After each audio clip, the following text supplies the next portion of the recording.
wale ambao wanazungumza katika ukumbi huu wengi wanatabasamu, wengi wana sura ambazo zina tathmini hali halisi ya mambo yalivyokuwa.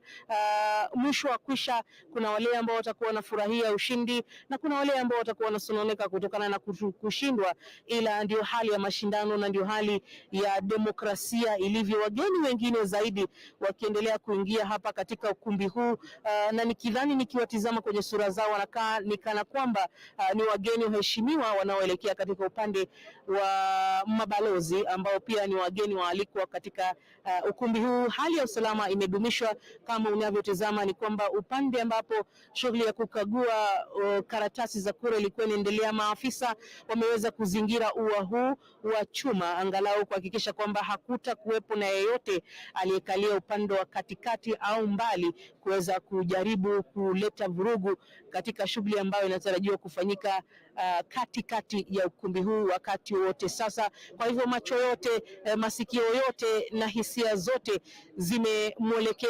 zimeelekezwa kwa Wafula Chebukati na chama na kundi chake cha makamishna wa tume hii ya IEBC ambao kwa sasa wanatarajiwa kuiambia taifa zaidi ya watu milioni 50 wa taifa hili la Kenya na vile vile wapiga kura milioni 200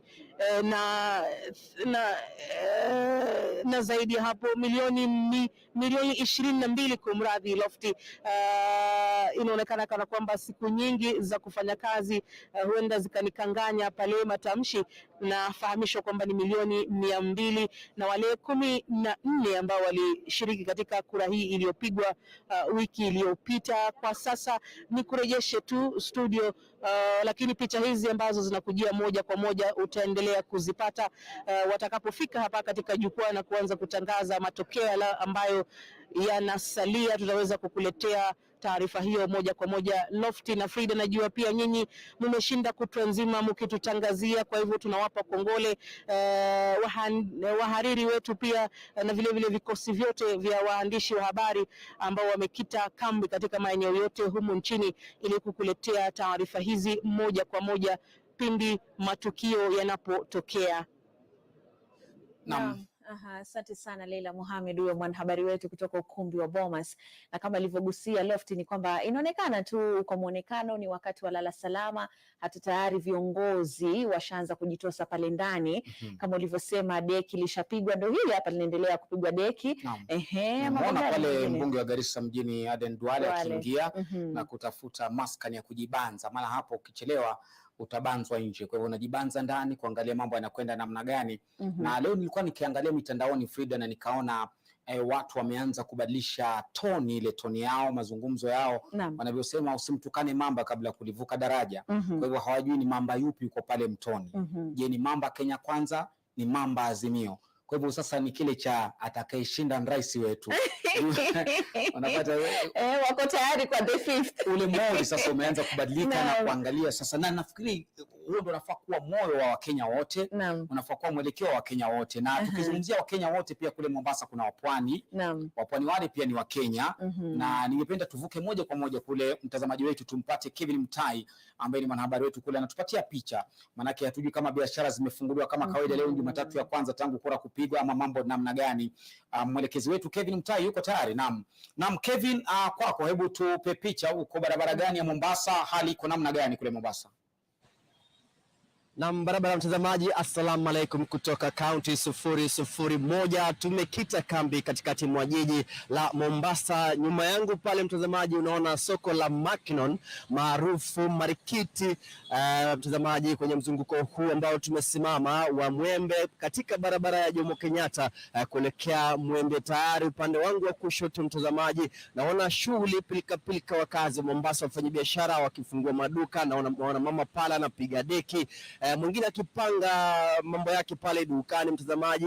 Magari yakisafiri kutoka barabara hii moja kwa moja kuelekea Posta, barabara ya Digo ukielekea hadi Feri. Mtazamaji, ni hali taswira kamili ya jinsi hali ilivyo katika kaunti hii ya Mombasa. Watu wamefika kuendelea na biashara yao. Kuna tu maduka machache mtazamaji ambayo bado hayajafunguliwa kwa sababu hatuwezi kubaini kwa sasa, lakini kumbuka kwamba ni hali ambayo imekuwa ikiendelea tangu wakazi na wenyeji kaunti hii ya Mombasa kuweza kushiriki katika uchaguzi wa mwaka huu 2022, na kuanzia jana mtazamaji na leo naona idadi ya watu wanaofika mjini imeongezeka, wengi tu wakisubiria kwa hamu na hamu maandalizi ya matokeo ya uchaguzi ambayo yanatarajiwa kutoka kwa Tume Huru ya Uchaguzi na Mipaka IEBC, wengi wakiwa na wingi wa matumaini kwamba wataweza kubaini ni nani atakayekuwa rais wao pengine kuanzia leo au hata kesho. Wamekuwa wakisubiri sana mtazamaji, lakini tu kuna baadhi ya maduka hasa yale ya kuuza magari ambayo kuna wawili tu watatu ambao wameweza kufunga maduka yao, wachache tu wakiweza kurudi kwenye biashara. Ni sababu ambayo wanasema hawajui matokeo ya chaguzi ya urais itakuwa vipi, na pengine tu bado wamekaa pembeni tu kutazama jinsi hali ilivyo. Lakini kwa sasa mtazamaji, hali ya utulivu iko katika maeneo mbalimbali kaunti ya Mombasa na hata ukanda wote wa pwani. Maafisa wa polisi wako kila pembe kushika doria ili tu kuwahakikishia wakazi usalama wao. Kumbuka kwamba kabla ya kuingia uchaguzi wa mwaka huu Lofty na Frida, ni kwamba kuna hata ripoti za ujasusi kutoka kwa idara ya usalama ambayo kwanza kabisa iliweza kutolewa na waziri wa usalama wa ndani Fred Matiang'i, kusema kwamba kuna baadhi tu ya maeneo ambayo yameweza kutengwa na kuhakikisha kwamba maafisa zaidi ama asasi za kiusalama zitaweza kufikishwa pale kwa wingi ili kuweza kulinda hali kabla, wakati na hata baada ya uchaguzi. Kwa sasa ni baada ya uchaguzi mtazamaji, lakini hata bado maafisa hao wako katika kila maeneo ili kuweza kudumisha tu amani. Kumbuka kwamba kuna baadhi ya maeneo ambayo kama vile Kisauni, Likoni na Nyali ndio sehemu ambazo ziliweza kutajwa na idara ya usalama, lakini tangu uchaguzi kukamilika mtazamaji, hatujawahi kusikia mushkili yoyote, kwani hali ya kupiga kura ilikamilika kwa bila tashwishi yoyote. Lakini kumbuka kwamba mtazamaji, kaunti ya Mombasa ni mojawapo wa kaunti ambayo hadi sasa wakazi hawajamchagua gavana kwa sababu ya hali ya sitofahamu iliyopatikana na kushuhudiwa kutokana na karatasi za kura, na wakazi eneo hili wanajiandaa kuweza kuingia debeni tena mnamo tarehe 23. Natumai hiyo ni wiki moja kuanzia leo mtazamaji, ikiwapo baada ya uchaguzi wake rais, basi watakuwa tayari kuingia debeni ili kuweza kumchagua gavana wao. Kumbuka kwamba ni kinyang'anyiro ambacho kitakuwa cha kukata na shoka, kwani kuna baadhi ya vigogo wa kisiasa ambao wako debeni kujaribu kumrithi gavana wa sasa Hassan Ali Joho, mojawapo akiwa ni Abdul Samad Sharif Nasir ambaye anagombea katika kiti cha ODM. Vilevile kuna Hassan Omar wa chama cha UDA, kuna William Kingi pale mtazamaji pia katika chama cha PA, kuna VDP pia ambaye kinara wake ni Awiti Bolo, na vilevile mtazamaji kuna mgombea huru pale na mwingine pia UAP mtazamaji, na kwa hakika ni kinyang'anyiro tu ambacho pia wengi wana mtazamo tofauti. Baadhi ya wadadisi wa kisiasa kunradhi, wakisema kwamba ni kivumbi ambacho kinapiganiwa na vigogo tu wawili baina ya chama cha ODM na chama cha UDA kinachosimamiwa na mgombea urais katika chama hicho, naibu rais na vilevile mgombea wa Azimio One Kenya Raila Odinga ambaye ni kiongozi na kinara wa chama cha ODM. Kwa hakika ni wao wawili mtazamaji ambao wamepewa kipaumbele na wanatazamiwa sana, ikikumbuka kwamba ni matokeo ya urais pengine ukiegemea upande wa ODM na vile ama upande wa UDA, wengi pia wakihisi kwamba iwapo Ruto atachaguliwa kuwa rais, basi pengine huenda akakuwa na ushawishi mkubwa katika matokeo ya ugavana, na vile vile iwapo Raila Odinga pia ataibuka mshindi, basi huenda ushawishi mkubwa ukatoka kwa chama cha ODM na kivumbi cha ugavana katika kaunti hii ya Mombasa. Kaunti ya Mombasa ina maeneo bunge 6 mtazamaji, ambayo ni Changamwe, Jomvu, Likoni, Mvita, Nyali na vilevile Kisauni. Na katika chaguzi iliyokamilika tumeona kwamba ODM imeweza kupata viti zaidi katika nafasi za ubunge ikiwa tu ni Nyali pekee ambayo chama cha UDA kimeweza kuibuka na ushindi baada ya mbunge wa sasa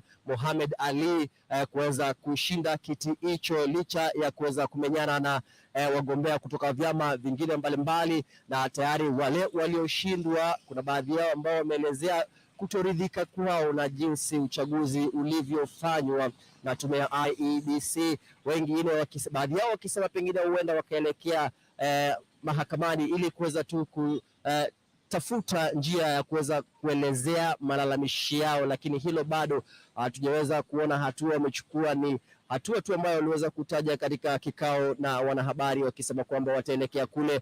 Mmoja wao alisema kwa hakika, Frida, kwamba yeye katika kituo ambacho alichopiga kura, mtazamaji, yeye alienda pale na familia yake ya watu 9, lakini alishangaa ni vipi katika kile kituo matokeo yaliyotokea ni kituo cha Pentros, na alisema kwamba kati ya watu 9 watu familia yake aliweza kupata kura 4 peke yake. Kwa hivyo anashangaa ni vipi alipata kura 4 licha kuelekea pale na familia yake, akisema kwamba kuna hata baadhi ya marafiki ambao walikuwa kwenye foleni tayari kumpigia kura zaidi ya 70. Kulingana naye, anasema kwamba alikuwa na zaidi ya marafiki 70 wote ambao walikuwa wamemhaidi kumpigia kura, na anahisi pengine kulikuwa na mushkila. Hivyo basi anasema kwamba huenda akaelekea mahakamani ili kuweza kuwasilisha malalamishi yake na kupata nafasi ya kusikizwa. Lakini hadi sasa, mtazamaji, na pengine tu wengi wao kutoka mirengo mbalimbali ambao waliweza kuzungumza na wanahabari, ni kwamba huenda wanasubiri tu kujua matokeo ya urais kabla ya kuchukua hatua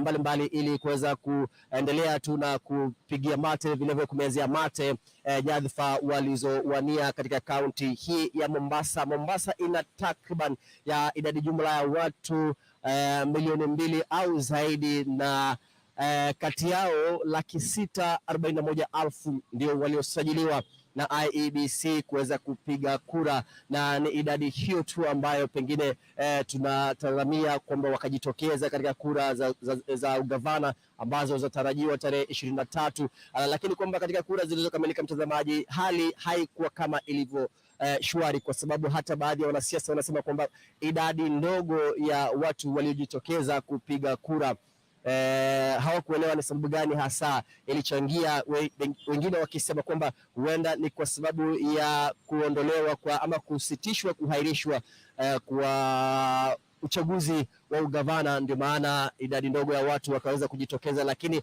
bado wana nafasi nyingine ya kuingia debeni kumchagua kiongozi wao atakaye simamia kaunti hii ya Mombasa, kitovu cha uchumi wa kaunti ya Pwani, ikizingatiwa kwamba ni miradi mbalimbali, sekta mbalimbali zinazopatikana hapa Mombasa za kuweza kuendeleza uchumi sio tu wa ukanda huu wa Pwani bali pia katika taifa zima la Kenya, na kwamba kumbuka ni kuna sekta kama bandari ambayo ni muhimu sana. Sekta hiyo ambayo pia imevutia cheche za maneno kutoka kwa baadhi ya vigogo wa kisiasa ambao walitumia sekta hiyo ya bandari ili kuweza kunadi sera zao kwa wapiga kura eneo hili, wakitafuta tu uungwaji mkono, na mbivu na mbichi itabainika wazi baada ya wao kuchaguliwa kuingia ofisini. Basi wakazi watasalia pale ili kuweza tu kubaini iwapo walikuwa wanaelezewa ukweli au tu ilikuwa ni semi za kisiasa za kutafuta tu uungwaji mkono. Pia kuna sekta muhimu sana, mtazamaji, ambayo sekta ya uvuvi ambayo inategemewa pakubwa sana katika ukanda huu wa Pwani. Ni sekta ambayo ni kinua mgongo kwa familia nyingi zinazopatikana katika eneo hili, na kwa hakika ni idara tu mbalimbali ambazo wanasiasa wa ukanda huu wa Pwani waliweza kuzingatia ili kuweza kuhakikisha kwamba maisha ya Mkenya yameweza kuboreshwa. Ukivuka katika kaunti ya Kilifi, mtazamaji, kilimo cha baadhi ya mimea kama vile korosho, nazi, ndio na hata kufufua viwanda, mtazamaji, ndicho kitovu kilichokuwa kikuu zaidi katika kampeni na siasa za mwaka huu 2022. Kwa hakika, mtazamaji, unapoona ni kwamba hali iko shwari, jua limewaka, asubuhi kidogo kulikuwa kumenyesha manyunyu kiasi, lakini sasa wakazi hapa Mombasa wamefika, wako tayari kufanya biashara, kujenga nchi, wakisubiria matangazo kutoka kwa Tume Huru ya Uchaguzi na Mipaka IEBC, wengi wakiwa na matumaini kwamba hali hiyo, shughuli hiyo ya kujumuisha kura katika ukumbi wa Bomas tutaweza kukamilika leo na waweze kujua nani baina ya vigogo wawili ambaye ni Raila Odinga wa Azimio One Kenya na naibu rais William Ruto wa mrengo wa Kenya Kwanza, ni nani ambaye ataibuka mshindi katika uchaguzi wa urais wa mwaka huu wa 2022. Kwa hivyo mtazamaji, tuko hapa Mombasa, tuko na wenzetu pia wamekita kambi katika kaunti mbalimbali, kaunti zingine 5 za ukanda huu wa Pwani, ili kuweza kukufahamisha, kukupasha zaidi ni yapi ambayo yataweza kutokea na pia kukuletea hisia za wakazi wa eneo hili. Iwapo matokeo yatatolewa leo, ni muhimu pia kuweza kusikia kutoka kwa Mkenya wa kawaida yale ambayo ataweza kuelezea Wakenya wenzake kutokana na matokeo ya uchaguzi wa mwaka huu. Kwa hivyo mtazamaji, salia hapa NTV, tuko hapa, mwenzangu Peter Wainaina, Karim Rajani uko pale pembeni, Fatma Bubu na pengine pia wenzangu pia kutoka kaunti zingine, ili kuweza kukufahamisha zaidi mtazamaji kuhusu hisia za wakazi wa eneo hili ama ukanda huu wa Pwani. Lofty, ni hayo tu kwa sasa, sina la ziada. Naomba kuendelea kushika pilika, kutupa macho hapa kule, kuzuru sehemu yote ya Mombasa ili kuweza tu kujifahamisha yepi ambayo yanaendelea, wakazi wanafanya nini, wamekuja mjini kufanya nini. Iwapo tu kuna baadhi yao ambao walikuwa tayari washagura, iwapo wamerudi wakihofia tu masuala ya usalama, lakini maafisa wa usalama kuu zaidi ni kwamba usalama umehakikishiwa wakazi wa Pwani, usalama umedumishwa. Kwa hivyo hakuna sababu ya yeyote wakazi kuingiwa na hofu licha ya kusubiri matokeo ya urais. Frida, Lofty, sina la ziada. Mpira ni Naam, asante sana Kevin Mtai pale akitujuza kinachoendelea. Labda tungemtuma pale Markiti akaangalia kama kachiri bado. Yaani mimi nimeona zile achari na mabuyu, mate tayari akaanza kunidondoka. Yaani natamani nyumbani. Na ndivyo Wakenya wanavyodondoka na mate, maana wanasubiri haya matokeo ya urais yatatangazwa lini. Lakini kule Mombasa tayari wako na seneta wao ambaye ni Mohamed Faki, katangazwa siku mbili zilizopita, alishinda mwaka 2017 na pia huu mwaka ashachukua tena ushindi. Wako na mwakilishi mwanamke ambaye ni Zamzam Mohamed ambaye alichukua kutoka kwa Mama Ashu ambaye alikuwa anashikilia kiti kile. Kwa hivyo viongozi wapya wapo na pia tunasubiri kuona iwapo haswa UDA kwa sababu kiti kimoja cha kule Nyali ambacho kilichukuliwa na Mohamed Ali. Je, watachukua ugavana waweze kumiliki kaunti ya Mombasa? Macho yako kule. Kakamega pia kuna kinyang'anyiro kikali kati ya Cleophas Malala na Fernandes Baraza ambao hondo wanasemekana wanapelekana nipe nikupe baada ya tarehe 23. Je, atakuwa ni nani? Hayo ndio ambayo tunayafuatilia. Tutakuwa tunakwenda kule Eldoret, Frida, ambako mwanahabari mwenza Nico Ambua yupo. Na pia baadaye tutarudi katika ukumbi wa Bomas ambapo tutakuwa na wachambuzi wetu na Frederick Witiriri pia kuchambua hali iliyo kule iko namna gani. Hao ndio wanaiona. Ila kwa sasa Naam, kwa sasa basi mtazamaji, ni kwamba ngoja ya matokeo ya uchaguzi wa rais inaendelea kuathiri shughuli tu nyingi humu nchini, huku Wakenya wengi wakitumia ule muda mwingi kutazama viambo vya runinga na mitandao kujua tu mambo yamefikia wapi katika ukumbi wa Bomas of Kenya, ambapo tume ya uchaguzi na IEBC inafanyia ukaguzi wa matokeo yaliyotangazwa. Mtazamaji wetu, ni kwamba kuna mwanahabari wetu Gabriel Kudaka alizamazama na kuzukazuka tena kabaini na kutoa tathmini ya athari ya hali hiyo alipotembelea Maabadi jana Jumapili katika kaunti ya Elgeyo Marakwet.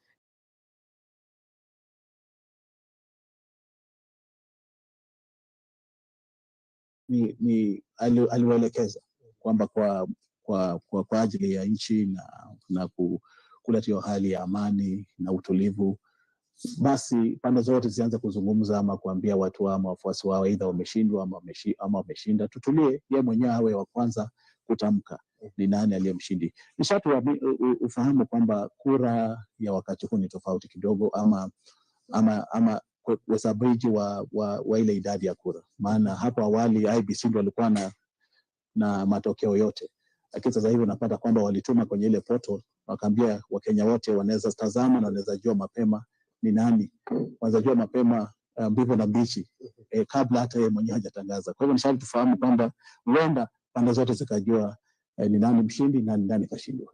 Ndio. Na umuhimu wa hii shughuli ambayo tumekuwa tukiona kwa takriban siku 4 sasa hivi ama 5, manake imesalia siku moja tu kabla kufika ile siku ya makataa ya katiba ambapo wamepewa Chebukati kuweza kutangaza matokeo. Umuhimu wa shughuli nzima ya karatasi zitoke katika eneo bunge, ipigwe picha, ndio iletwe hapa katika kituo kikuu cha kitaifa iweze kuhakikiwa ni upi haswa, tukizingatia ile kesi iliyokuwa mwaka 2017 ya Raila Odinga dhidi ya ushindi wa Rais Uhuru Kenyatta. Upati ni kwamba IEBC inajaribu kuonyesha uwazi katika kura. Sababu je, pale mwaka 2017 shida ilikuwa waliambiwa wafungue server, itakuwa vigumu. Unaelewa? Kitambo wakaambiwa portal, wakasema hata ukiingia huwezi weza ku access hivi. Sasa ndio upate sasa wanajaribu kufanya uchaguzi kuwa na uwazi. Niposa pale nakwambia alisema itakuwa atafanya shughuli hii vigumu sana kwenda kotini kuipindua ule ambaye atakuwa amemtaja kama rais kwa mbele. Ndio. Nafahamu kwamba shughuli yote ambayo ilikuwa inafanyika pale Bomas of Kenya ni shughuli ya kudhibitisha. Sio kwamba Bwana Chebukati ana nguvu yoyote ya kubadilisha chochote. Kudhibitisha tu yale yaliyotoka hapa ndio haya, yaliyotoka pale ndio haya. Baada ya kudhibitisha ama kusawazisha, basi ni kutangaza tu mshindi. Kuna madai yalikuwa yanaibuka sana kutoka kwa baadhi ya wale waliokuwa pale. Sijui huyu anajaribu kupenyeza kana fomu ambazo hazikuwepo.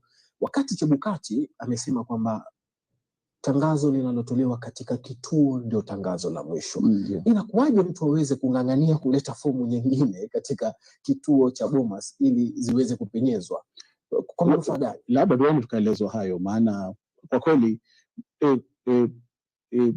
kura hii ama kuweka kura pamoja na kujua nani mshindi imechukua muda mrefu zaidi, maana hayo yote yanafuata ile sheria iliyowekwa pale na koti ya upeo katika ile kesi ya 2017. Nasema kwamba sasa kura inapopigwa kwa kituo fulani inasambazwa direct hadi pale kwa National Returning Officer ambaye ni Bwana Chebukati. Hayo yote kwa ajili wa Kenya kidogo hawako wanaamini hawaminiani mambo ya kura, kidogo hatuaminiani kabisa. Ndio kwa sababu unaona pale katika ile tallying center kuna mambo ibuka, kuna mambo kidogo unasikia kuna mtu alikuwa anakuja na kipengele fulani, vitu kama hizo, kikapu, makaratasi. Na kwa kweli ni sharti tufahamu kwamba mambo hayo ndio yale ambayo yamefanya kura sasa wakati inapigwa inasambazwa, inapeperushwa moja kwa moja hadi kwa National Returning Officer kwa ajili hapa katikati upeperushi wa idadi ya kura hapa katikati kulikuwa unaleta shida, maana kulikuwa unaleta hali ya sitofahamu, mara mtu fulani ameongeza, amepunguza, ameandika vibaya. Sasa ikawa tukitoa kwa stationi tunaenda straight pale kwenye Wafula Chebukati. Lakini sasa hapo unaona kwamba pale kwenye Bomas madai fulani yakaanza kuibuka. Sasa hatujui, labda baadaye IEBC itapeana taarifa ama wale maejenti watapeana taarifa baadaye kujieleza baina ni nini na ni yapi ambayo ilikuwa inatendeka pale. Kwa maana kura ikishapigwa station A, hiyo result inakuja straight hadi kwa Wafula Chebukati. Hakuna nguvu ama mamlaka ya kubadilisha hapo katikati. Ndio. Sababu kumbuke vile ambavyo umesema, kura pale ambapo kura imehesabika imekwisha, picha inapigwa, hiyo inatumwa, kumaanisha unafanya transmission. Sasa hata ukija pale na hizo fomu zako uvushi, tuseme Chebukati mwenyewe alisema pale hawawezi badilisha idadi ambayo iko pale. Pale ni kudhibitisha tu. Sababu unajua tena kuna shida tena, kuna zile fomu ambazo zimepatikana ni uvushi. Kuna zile ambazo hazina, unapata haina ile serial, unapata kuna zile features, wanaita key features, unapata haina. Sasa ndo pale Aro anaulizwa hii imetoka wapi? Unaelewa? Sasa katika kule kudhibitisha unatafuta fomu hushi ni gani na ile ambayo ni IEBC kweli wanaitumia katika kufanya idadi. So unajua tena vitu vingine ukiangalia saa zingine siasa na mambo mengi. Utapata hiyo sarakasi yote ilikuwa pale, labda kulikuwa ni distraction. Unajua sasa pia na propaganda na distraction yake. Upate kuna kitu ndio mtu labda alijaribu, lakini vile ambavyo IEBC walisema watatoa baadaye kama next report yao ya kusema hii ndio idadi na kuna jambo moja mbili tatu lilifanyika. Sasa kuenda mbele ndio ujue shida ilikuwa wapi na walitatua vipi.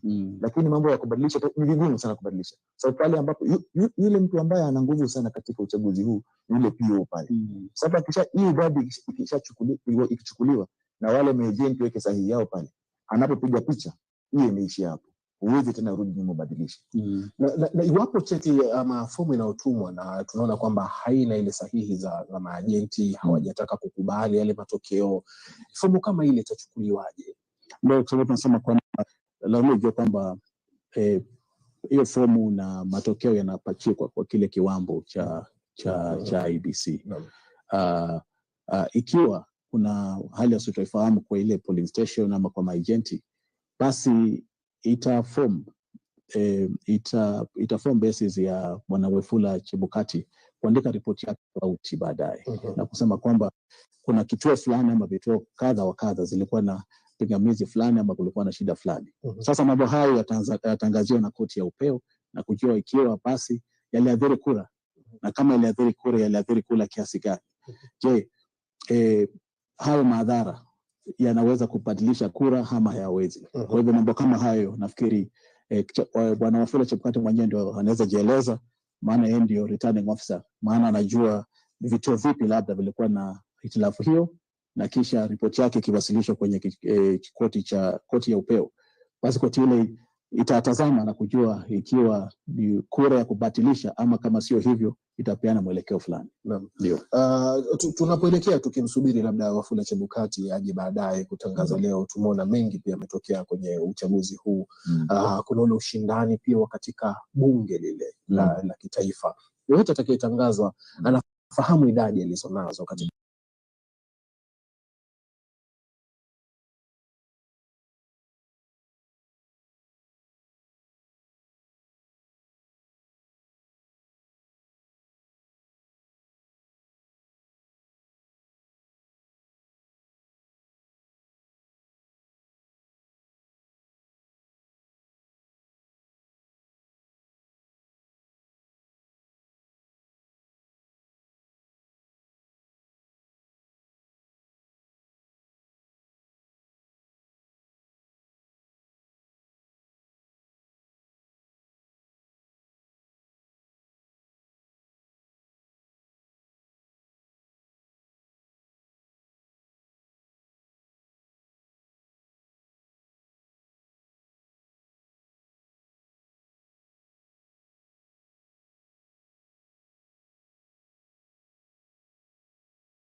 Imagine why there's heavy security there. We have got diplomats, heads of missions, we have got observers there, we have got leaders, MPs-elect, governors-elect, and even the Wananchi themselves. I mean, security has to be for everyone. So you'd imagine why heavy deployment of police officers, and nothing is left to chance. That is where all action is going to take place. Not long from now. We wait for Wafula Chebukati. Is now 5 minutes past 11 a.m. and there must be, a lot of expectation even from the commission itself, just to dispense of this once and for all. It's taken a toll on almost everyone. No sleep. Githaiga, you would imagine sitting there for 6 days. You have to get updated every single moment, not missing even a digit, because that is, again, could be a matter of, how do you call it? Legal battle. Yes. You go to court, even a point, even a mark. So it has been a lot of work to the commission, so to speak. What do you think? It has been extremely hard for them. But let me just say, going back to the question that you asked me earlier, I give KBC 90%. Oh, yes. There's a time there where we were lost of information. Nice to us. There was a time there yes. we were lost of information. Yeah. Some media houses people were doubting their results, but KBC actually brought us back to par. Thank you. And that is well done to KBC. Yeah, congratulations. But now back to IEBC. These guys deserve a clap. Yeah. And they deserve to be rewarded because Bobby Wine, East African countries, AU, all over, even when you listen to the observers, they're like, wow, how do you guys manage? I know there's some GIFs going around. Museveni was asking, you mean that there's a public portal, So I believe this is European standard, American standard for an African country. And I believe a majority of other jurisdictions will copy from Kenya. What has worked for us. Yes. Yeah. And Kenya is always leading, in that matter in Africa. And in terms of democracy, Kenya is number one. There is nowhere where you find a country speaking negatively about a president who's seated and he does nothing because of what the law provides. Yeah. There is freedom of speech, freedom of association, Bill of Rights. There's all even freedom of information, access to information. Exactly. What the media uses, right? And that's what Chebukati deployed. And that's what he deployed. And he did it perfectly because you remember the other time he was hit hard by the Supreme Court ruling. Yeah. And he said, not again. And this time round, he did it well. And congratulations. Having in mind, it was the main respondent. Who? Chebukati, the IEBC back then. Exactly. Yeah. So this time round, he can go and retire because I know this was his last election in terms of the term that he holds. He cannot be the chairman further from this. And he'll retire happy man. Okay. Yeah. Jay, before I come back to you, Wakili, and even Githaiga, you'll also pick. Let's talk about this man Chebukati. We've talked about, Honorable Odinga, Deputy President William Ruto, the politicians elect. We've talked about everybody else, even the Mwananchi who is the voter. But this man Chebukati is like he had the vaccine to cure almost the virus that was killing that affected each and every person in the country. Yes. Yeah, so this man Chebukati. I talk about Chebukati, and before just going to mention about him, you asked about the journalists, the way they have not been able to sleep for the entire 7 days now. We wake up at 3 a.m. That is the calling. We have the first responders, we have the second row, third row, and fifth row. I mean, when you called me, you say, we want you to come at the studio at 6 a.m. I keep wondering, should I be reading something at that time or coming to the studio? Yes. It is new to me. But I realized that, yes, that is the calling. You have to start your programs so early. So I'm not saying that I agree with him. 95% not an issue. But the issue is, and I think this goes to the youngsters who want to come to media, they should not think that it is good just to appear on screen and all the good work you're doing. It has a cost to it. It has a cost to it. There are times you are called to go and cover news actually in a war-torn area. And you have to dress like a military regalia and dark bullets, you know. So that is the calling for a journalist. And I think we thank media houses, and particularly this media house, for the job well done. Now, talking about Chebukati, same thing. That is his calling. You know, Chebukati, he actually mismanaged the previous elections. And again, not giving him any marks as yet how he failed, but he did not perform like he has performed now. So I am sure he has metamorphosized himself from what he was to what he has become.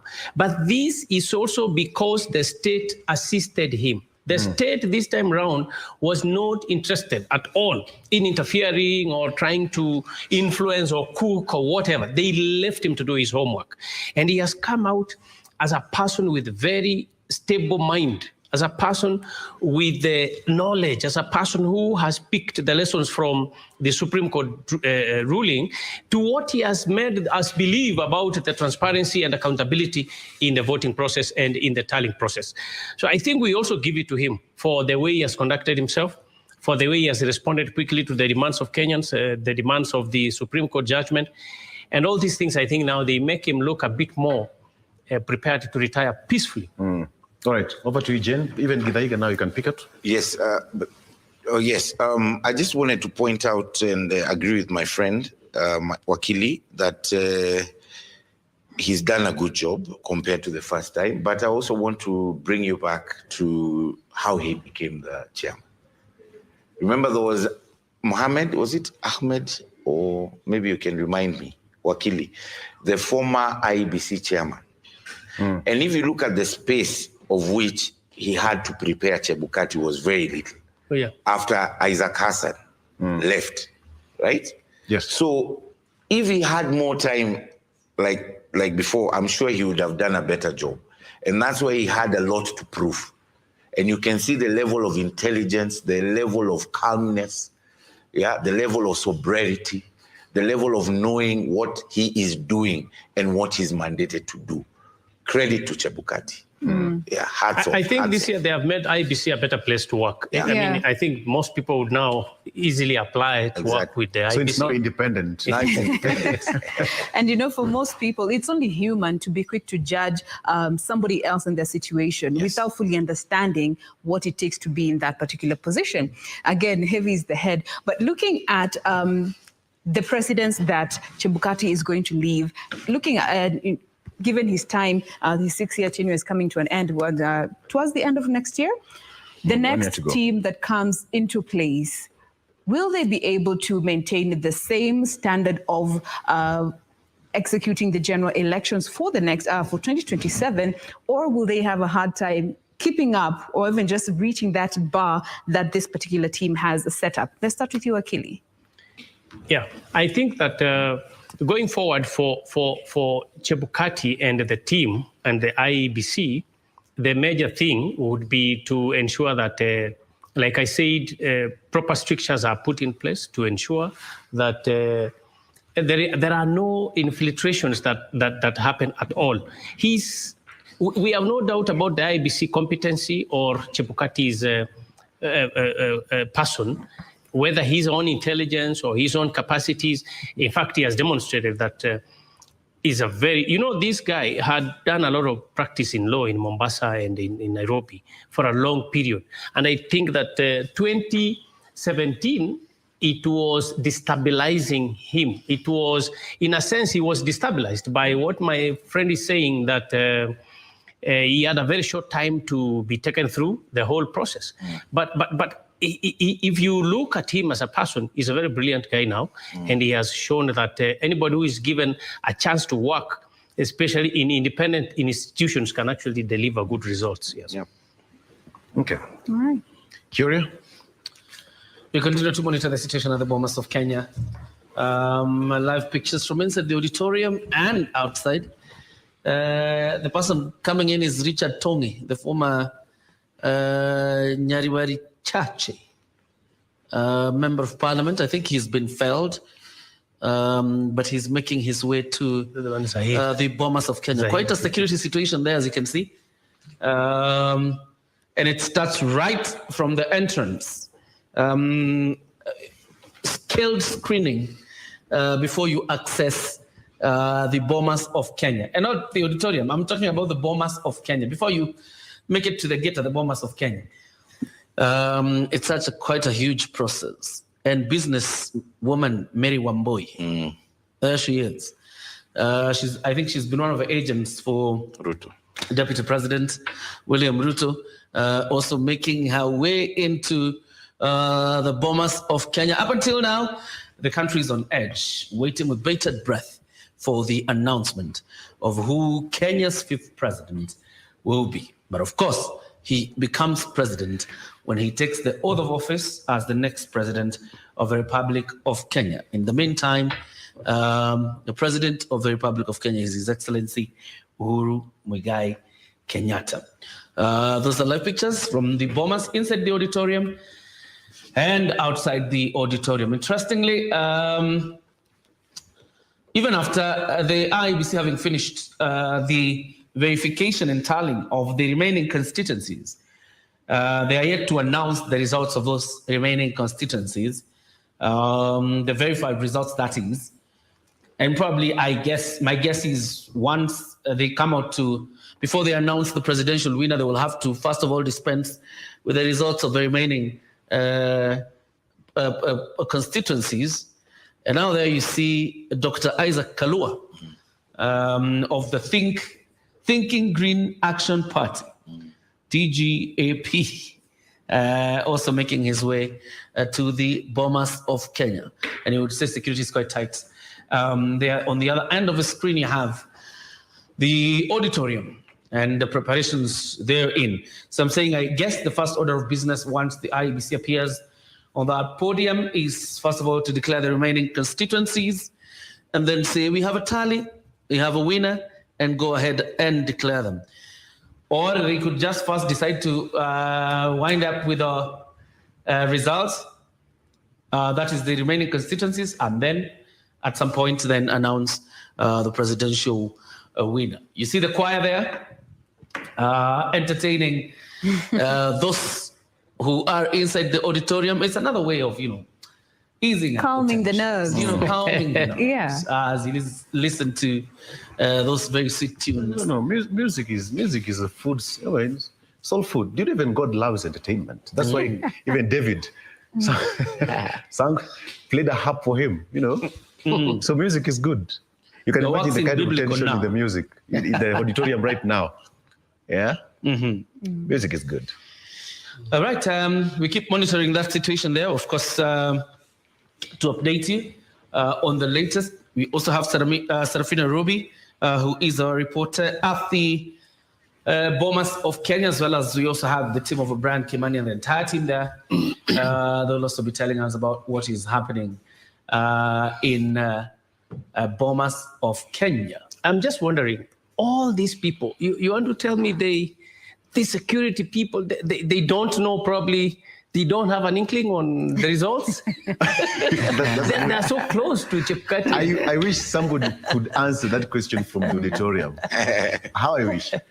But everybody's gazing. I think that's why music is there, to just a bit of some entertainment for people to relax. It's been a hard moment, Maybe, director, let's just get entertained as well on this end. We go to Bomas and get to listen to the nuts.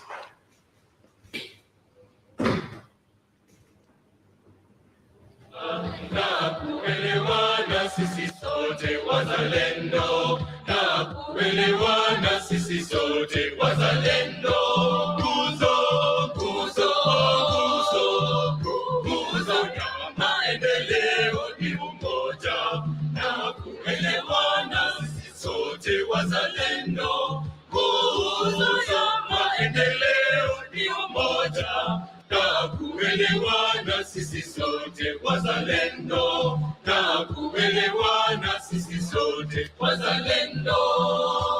Majanga na mikasa mbalimbali vimetukumba, Mungu wetu amekuwa tegemeo.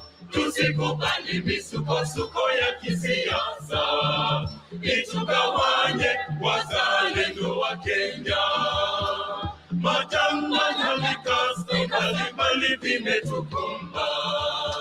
Mungu wetu amekuwa tegemeo. Tusikubali misukosuko ya kisiasa itugawanye wazalendo wa Kenya.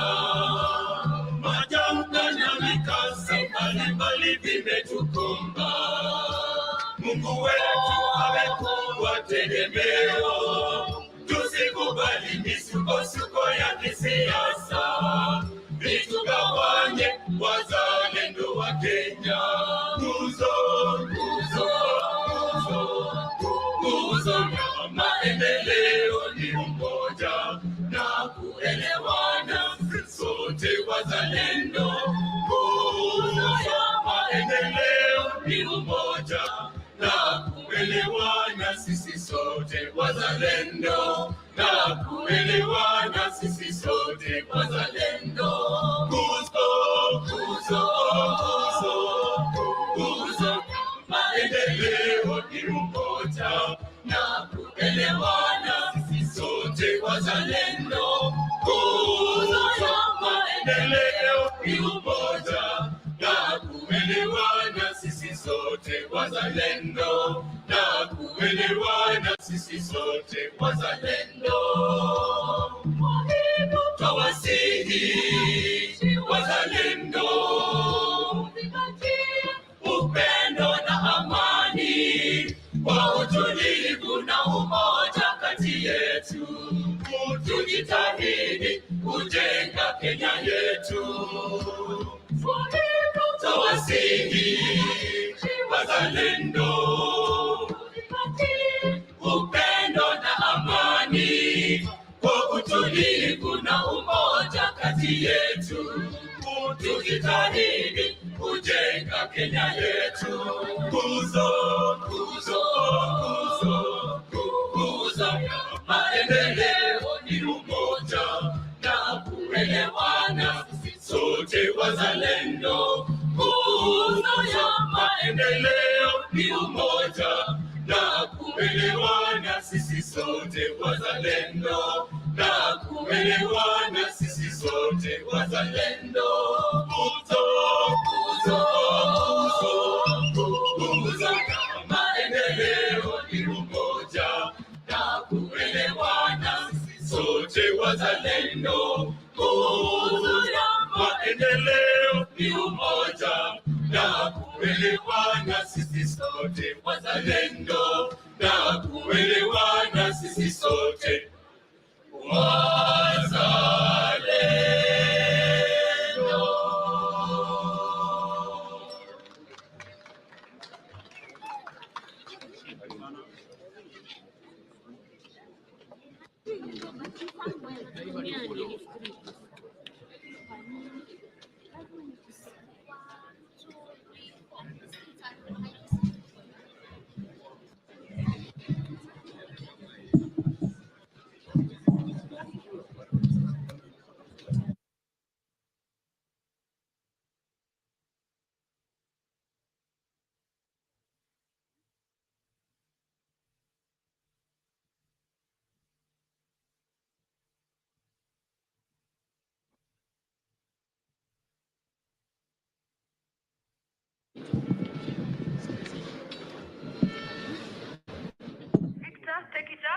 Very well.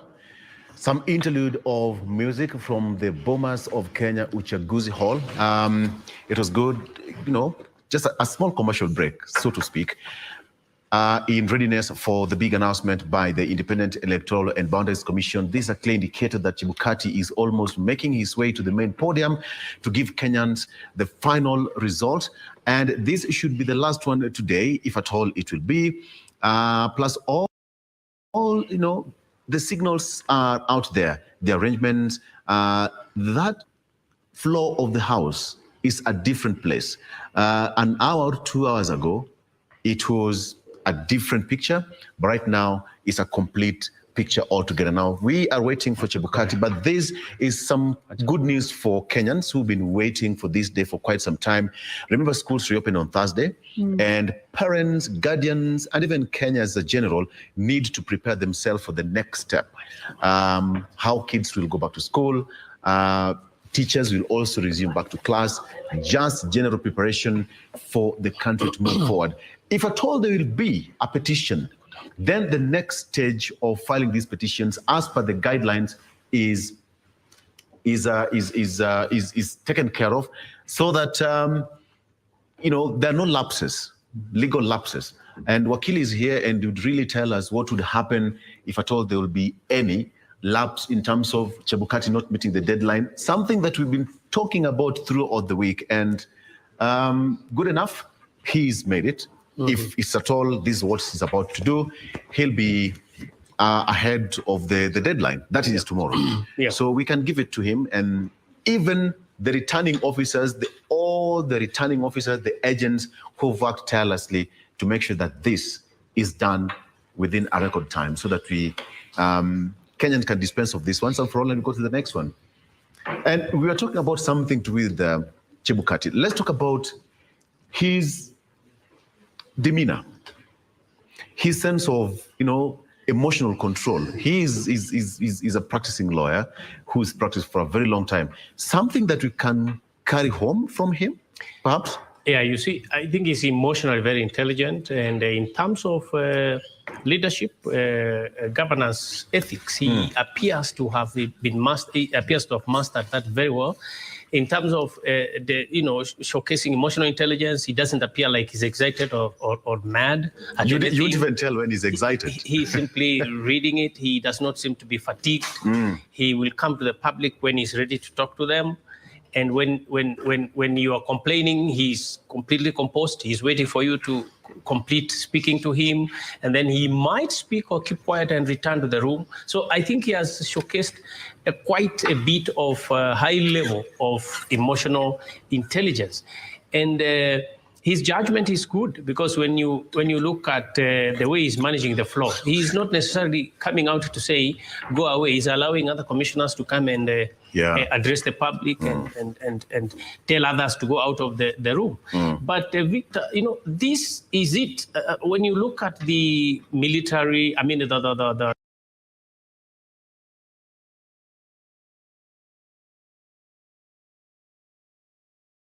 GSU, the police. This is what happened in 2017. So I think it's normal. We don't expect anything new. They are simply going to make the announcement right away. And of course, the way we said, you know, they are high-profile guests here. We have got elected, you know, members of parliament, governors. We have got representatives from different, you know, organizations. We have got observers. Diplomats are there. So it's given. Yeah, you asked what will happen in event the tallying has not been completed, whether the law allows for any extension. This is a new era, because that has not happened before. So we expect Chebukati to, if not, then there will be, for imagination's sake, then there will have to be an approach to the Supreme Court, because presidential petitions are determined. Does it have to go to the Supreme Court or the High Court for an interpretation? No, that it's not interpretation. We are assuming that the interpretation of 7 days ends today, ends tomorrow rather. But you see, if you want to really seek for extension of the time itself, not interpretation of the extension of time, or interpretation, you would seek the High Court to determine whether do we include Saturday and Sunday or we remove them. But in terms of if he is overwhelmed and he wants to extend, then there is no precedent that previously the High Court has been approached. So the assumption would be, and I say assumption because there is no precedent on this, would be that you have to go to the Supreme Court to seek that extension. And that would be bad. This is why we were saying there should be a debate, and these 7 days could be taken to 10 days. And even though Kenyans feel that it would give them much anxiety, the truth is that once elections have been done, Kenyans should be allowed to go do their homework, to go do their work until the spelled out days in the Constitution are over, so that you cannot complain when those days are not over yet. All right. Jen, Curia, and Githaiga. Githaiga, what do you think? About Chebukati? Yes, because yes, go ahead. I think Chebukati should be given an award, the highest award. I don't know whether it's Order of the Warrior or something. Burning spear. Even before Uhuru goes home. Because I believe his management skills are out of this world. His people skills, because in the end of the day, you have to have management skills. You have to be able to build genuine relationships with your ROs, your POs. These guys have to respect you. Because when they don't respect you, that's where you have the attempts of rigging or changing results. Because they think this guy, he carries no weight. And also, Chebukati is very sober. And like Wakili has said, emotionally intelligent and stable. Because irrespective of the pressure he was having, the way he conducted himself while announcing, wow, you would feel like this guy has it in control. And you see, the anxiety levels going upwards are increased by the body language and the speech that the chairman of IEBC, being the national tallying officer of the national election or presidential, the way he carries himself then sends messages outside there. And I believe his calmness, his articulateness has led Kenyans to actually trust him. And that's where you can see there's not so much fracas out there.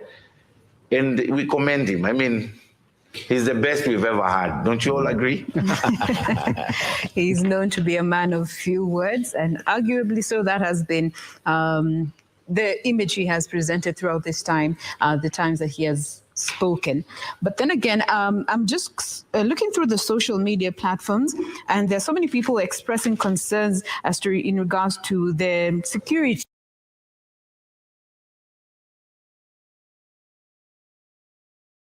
that has been deployed at the Bomas of Kenya. And Victor, you had actually mentioned this aspect, looking at the fact that we have dignitaries and diplomats at this particular venue. And also we need to remember the fact that whomever will be announced as the winner of these particular elections, they no longer remain to be a regular citizen. They become president-elect. And protocols kick into place until that time where they will be sworn in and now officially step into presidential capacity. So this is just some of the concerns that are being factored in during this particular time at the Bomas of Kenya. Carrier. Absolutely. And you also have the pictures there from the Bomas of Kenya. Of course, you talk about security, but owing to what we saw the other day, it appears like we are on at the Bomas of Kenya. Let's head over there.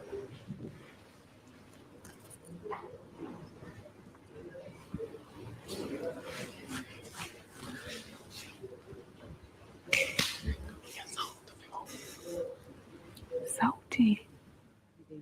Families and friends. So I'm humbly requesting that we leave the first 3 rows on this side where it's written presidential candidates and their families and friends. And also that row, we leave the first 3 rows for the presidential candidates and their families.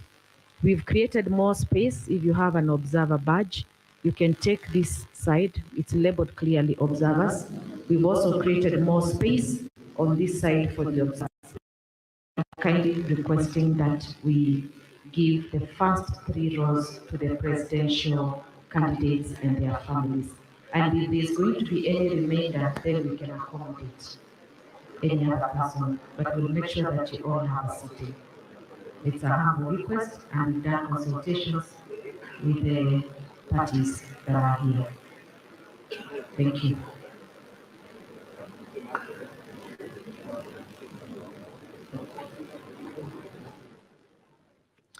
Tabitha Mutemi, the communications manager of the IEBC.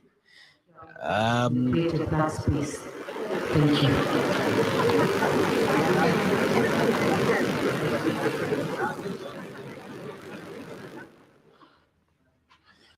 the Communications Manager, Independent Electoral and Boundaries Commission, trying to do some housekeeping there. Of course, the role that is reserved for presidential candidates, ensuring that it is unoccupied, and as well as the role that is supposed to be occupied by observers. That is at the Bomas of Kenya. Of course, you can see the dias there already. Today is that very day, the day of reckoning. But by the way, you can also tighten your seatbelts. It could also be tomorrow. It is a valid possibility. Yeah. I am sorry to be the one spoiling the party, but it can also be tomorrow. So we are open to any possibility. But obviously now seeing the security arrangement and the flurry of activities around Bomas of Kenya, obviously it is a testament of how close it's going to be. All right. I wanted to talk about Hold on, something. Victor. Tabitha Mutemi is on the set. Take the observers area. We have a lot of space there. And this other side where the choir is, there is the observers. And you're not a diplomat. Please, we request that you give space to the diplomats in this area. Diplomats and AAPA team. Also, the religious leaders will be here with the diplomats. Yes, sir. We don't want anyone to be vacated. We ask you to self-vacate yourself. Self-vacate yourself. Mic check. And go.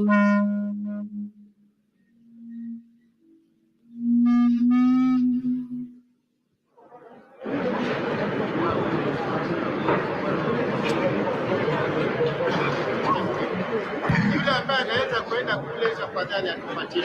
Ni maombi. Those with the observers badges, kindly remember that there's a lot of space where it's labeled clearly observers area, and we've created more space also where the choir is up there. There is a space for observers. We've also requested under the presidential candidates and families area, we vacate the first two rows. The first rows, the presidential candidates and their families. Thank you so much for your cooperation.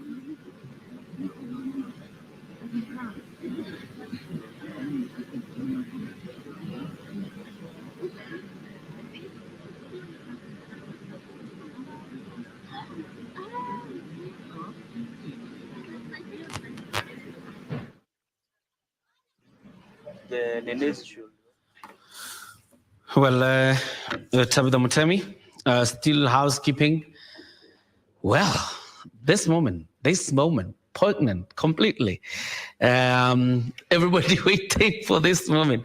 I'm sure probably even for the person at home doesn't understand why we are still talking, but we have to because they're not ready just yet from that end, but this is just it. And I'm sitting here wondering, how many choirs did the IEBC call?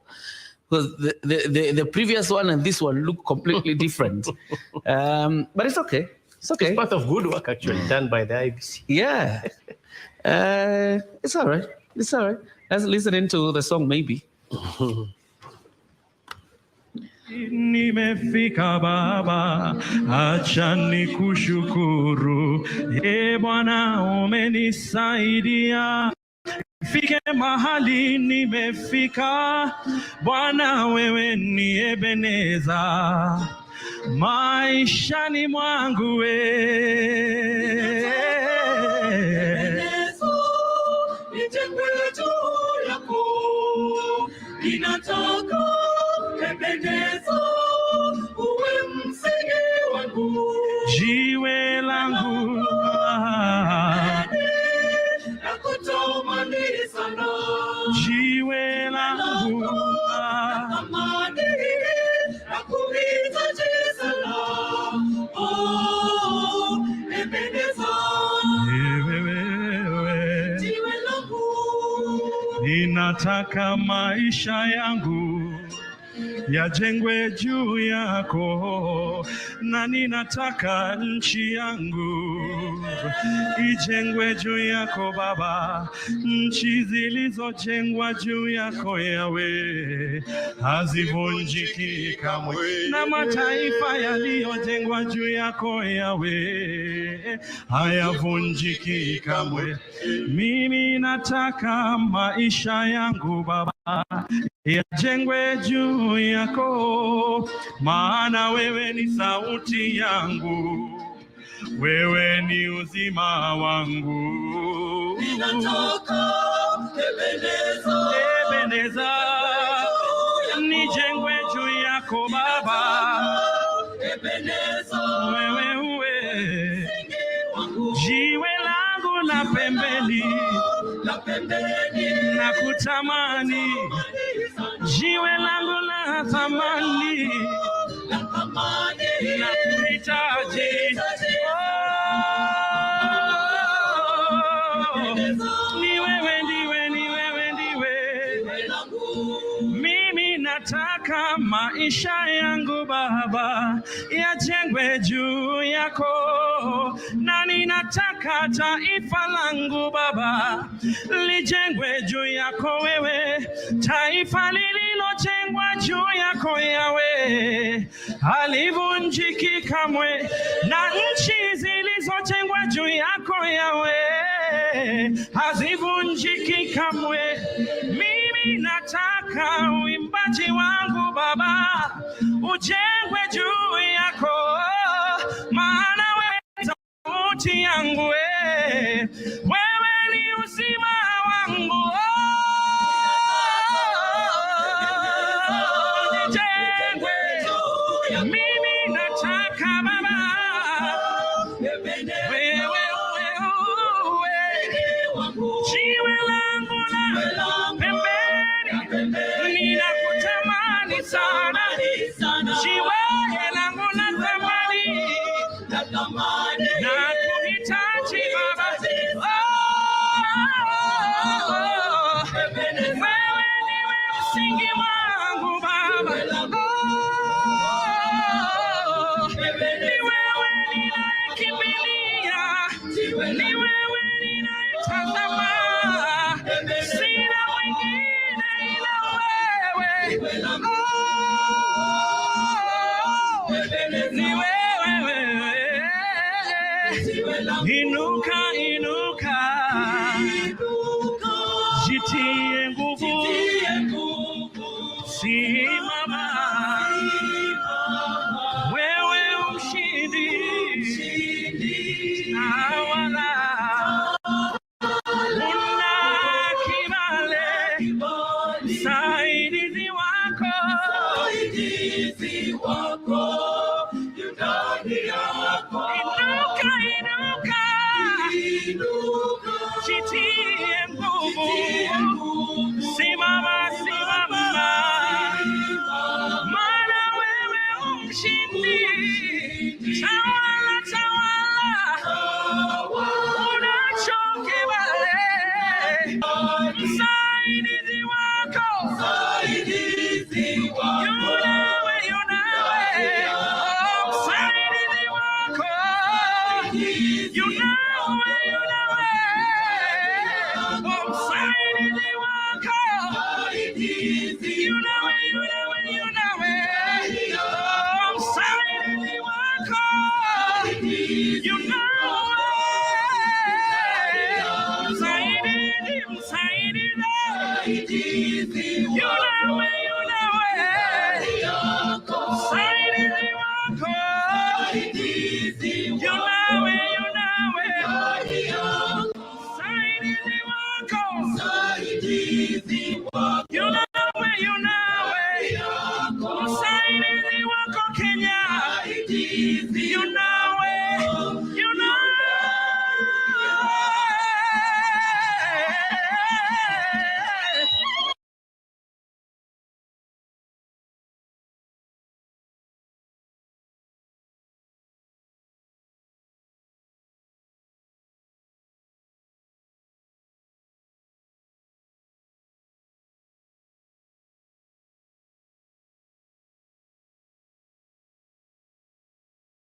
maishani mwangu. Haya, mikono juu twende. Ninataka Ebenezo nijengwe juu yako. Ninataka Baba Ebenezo uwe msingi wangu. Jiwe la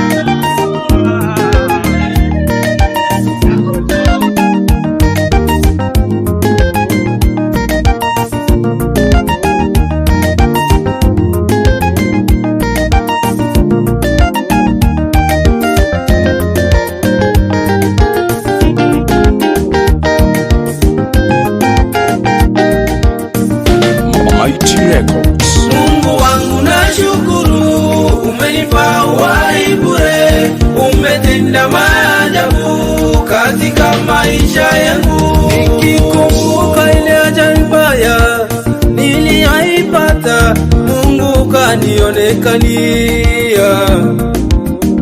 Mwovu ibilisi alitaka kuyanyakua maisha yangu, lakini wewe ukasimama nami. Pasipo kuwepo hata mmoja aliyejua maneno haya, Mungu wewe upewe sifa. Nikikumbuka ile ajali mbaya niliyoipata, Mungu kanionekania. Mwovu ibilisi alitaka kuyanyakua maisha yangu, lakini wewe ukasimama nami. Pasipo kuwepo hata mmoja aliyejua maneno haya, Mungu wewe upewe sifa. Oh Mungu wangu nashukuru, umenipa uhai, umetenda maajabu katika maisha yangu. Oh Mungu wangu nashukuru, umenipa uhai, umetenda maajabu katika maisha yangu.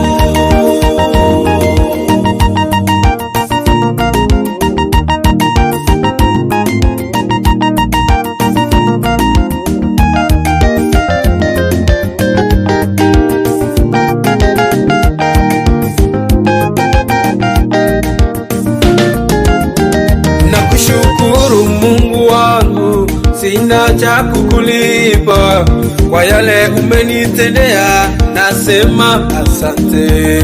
Nakushukuru Mungu wangu, sina cha kukulipa kwa yale umenitendea, nasema asante. Umeniondolea mauti zaidi ya mara moja, Baba uinuliwe.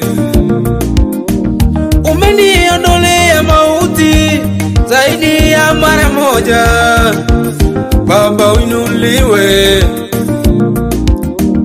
Simba wa Yuda uinuliwe, uinuliwe, uinuliwe, upewe sifa. Mungu wangu nashukuru, umenipa uhai, umetenda maajabu katika maisha yangu. Oh Mungu wangu nashukuru, umenipa uhai, umetenda maajabu katika maisha yangu. Oh Mungu wangu nashukuru, umenipa uhai, umetenda maajabu katika maisha yangu. Oh Mungu wangu nashukuru, umenipa uhai, umetenda maajabu katika maisha yangu.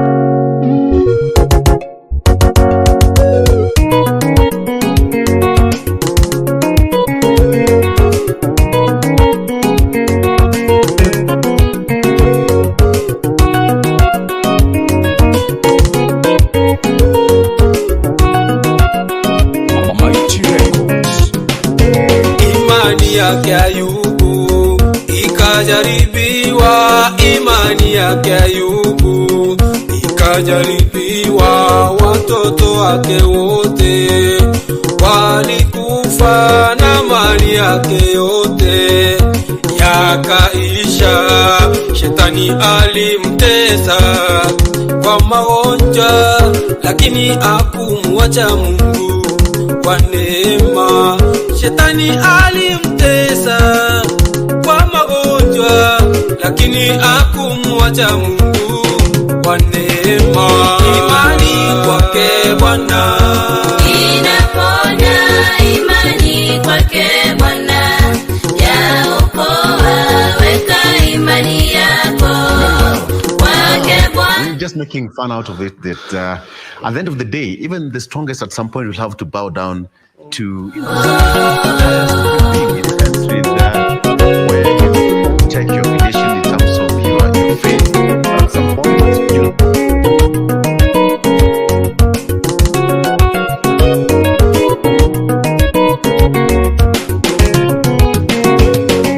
Ayubu akaambiwa na mke wake amtukane Mungu ili afe. Ayubu akaambiwa na mke wake amtukane Mungu ili afe, lakini akamjibu, sikuja na kitu wala sitarudi na kitu chochote. Lakini akamjibu, sikuja na kitu wala sitarudi na kitu chochote. Imani kwake Bwana inaponya, imani kwake Bwana yaokoa. Weka imani yako kwake Bwana, maana hakuna jambo limshindalo.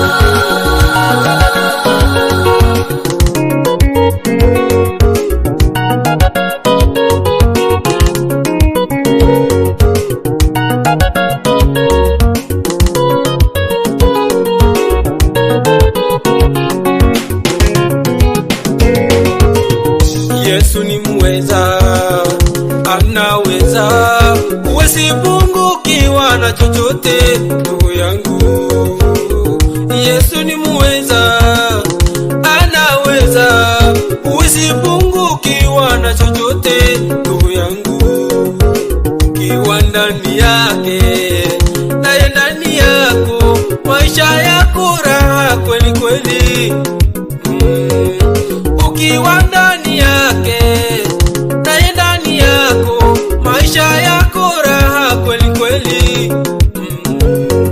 Imani kwake Yesu inaponya, imani kwake Yesu ndugu inaponya.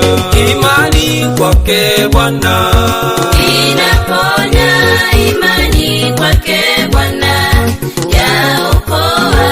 Weka imani yako kwake Bwana, maana hakuna jambo limshindalo. Imani kwake Bwana inaponya, imani kwake Bwana yaokoa. Weka imani yako kwake Bwana, maana hakuna jambo limshindalo.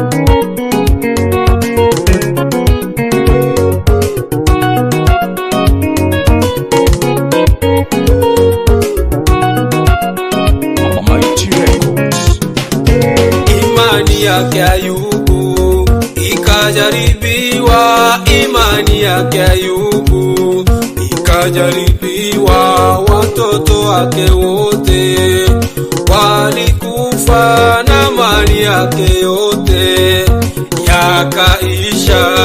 Shetani alimtesa kwa magonjwa, lakini hakumwacha Mungu wa neema. Shetani alimtesa kwa magonjwa, lakini hakumwacha Mungu wa neema. Imani kwake Bwana inaponya, imani kwake Bwana yaokoa. Weka imani yako kwake Bwana, maana hakuna jambo limshindalo.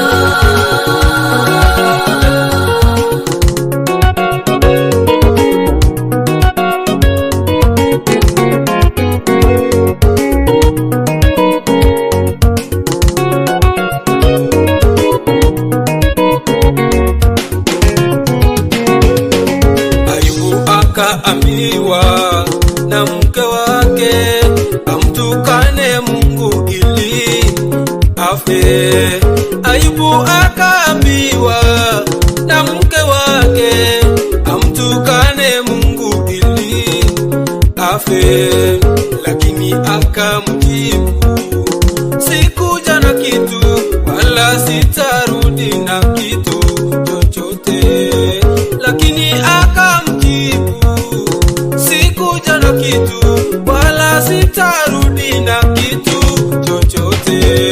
Imani kwake Bwana inaponya, imani kwake Bwana yaokoa. Weka imani yako kwake Bwana, maana hakuna jambo limshindalo.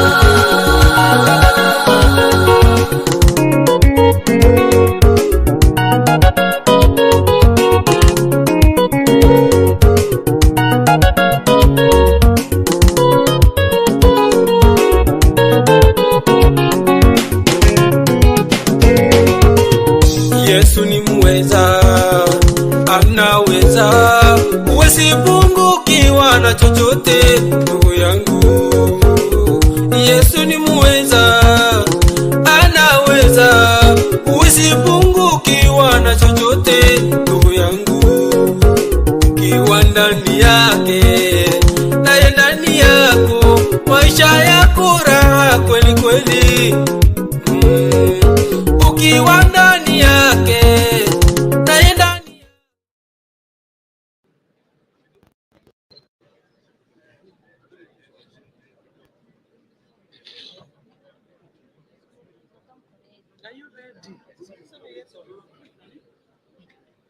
Imani kwake Bwana inaponya, imani kwake Bwana yaokoa. Weka imani yako kwake Bwana, maana hakuna jambo limshindalo.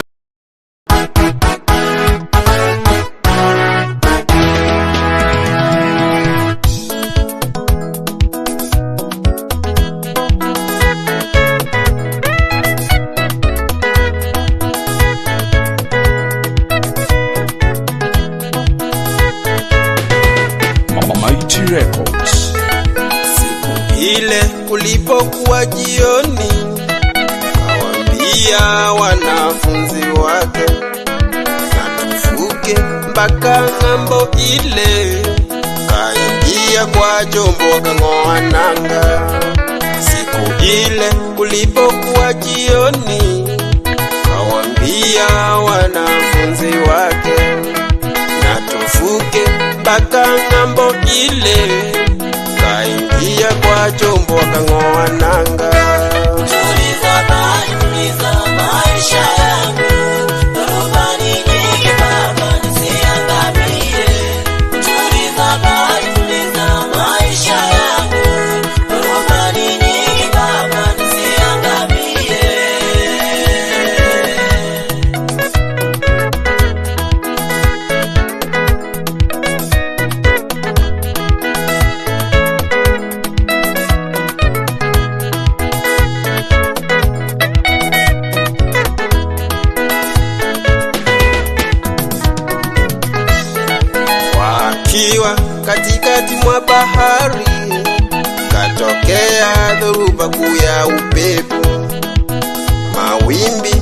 yakakipiga chombo kikaanza kujaa maji. Wakiwa katikati mwa bahari, katokea dhoruba kuu ya upepo.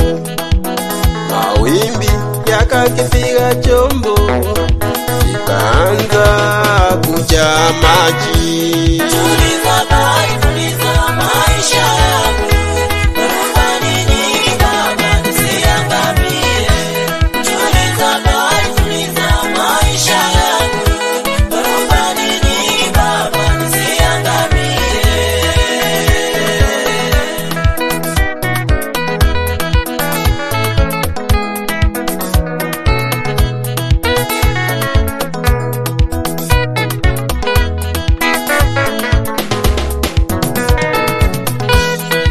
Wakaanza kupiga yowe, mwalimu, sisi twaangamia. Yesu akaamka kaukemea upepo, nyamanza na utulie. Kawauliza, mbona mwaogopa? Wakaingiwa na hofu tele, wakaanza kupiga yowe, mwalimu, sisi twaangamia. Yesu akaamka kaukemea upepo, nyamanza na utulie. Kawauliza, mbona mwaogopa? Kaingiwa na hofu tele. Tuliza bahari, tuliza maisha yangu. Dhoruba ni nyingi baba, nisiangamie. Tuliza bahari, tuliza maisha yangu. Dhoruba ni nyingi baba, nisiangamie.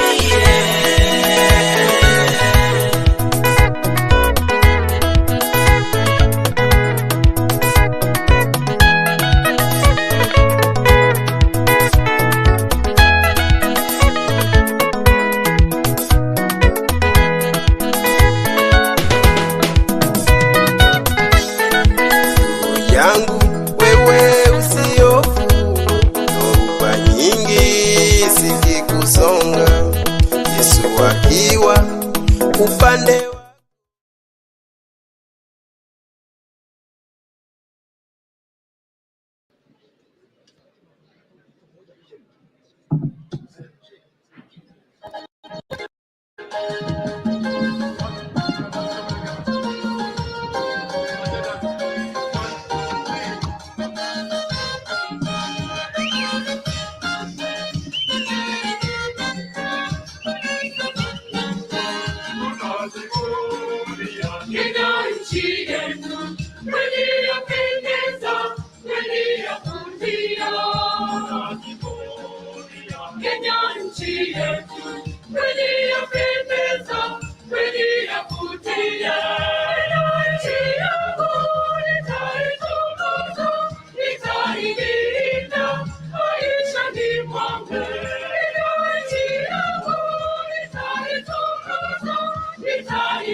Kenya na Tanzania,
Kenya ni nchi yangu, Kenya ni nchi yangu, milele na milele. Naipenda Kenya kwa moyo wangu wote, nitaishi Kenya maisha yangu yote.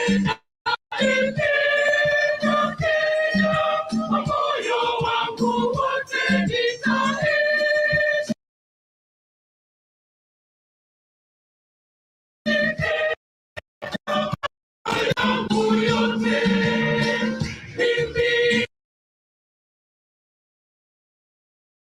Mwana Kenya, mzalendo na fahari kuishi kwetu Kenya. Mimi ni mwana Kenya, nina furaha kuona maendeleo ya nchi yangu Kenya.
1, 2. Okay, all protocols observed.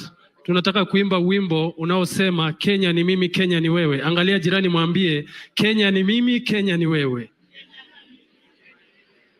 Mwambie tena Kenya ni mimi, Kenya ni wewe.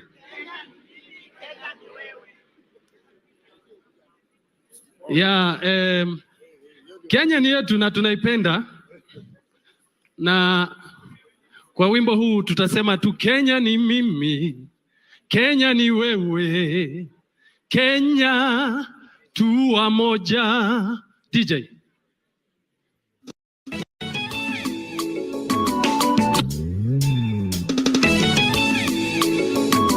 Tupe sauti kabisa, wana Kenya wafurahi. Tupe sauti DJ. Kenya ni mimi. Wapi vigelegele ya Kenya?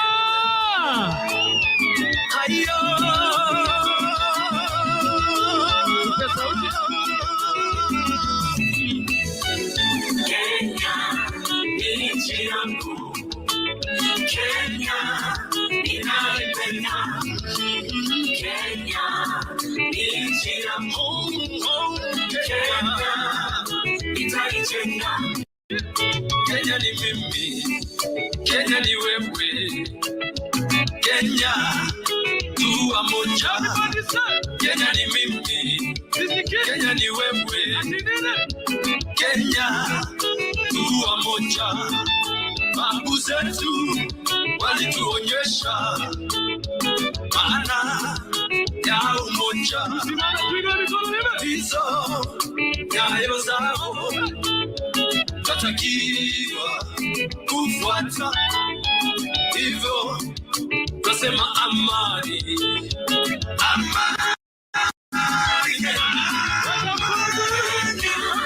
Nchi yangu Kenya, ninaipenda Kenya, Kenya, Kenya, Kenya, nchi yangu mama ya Kenya, nitaijenga.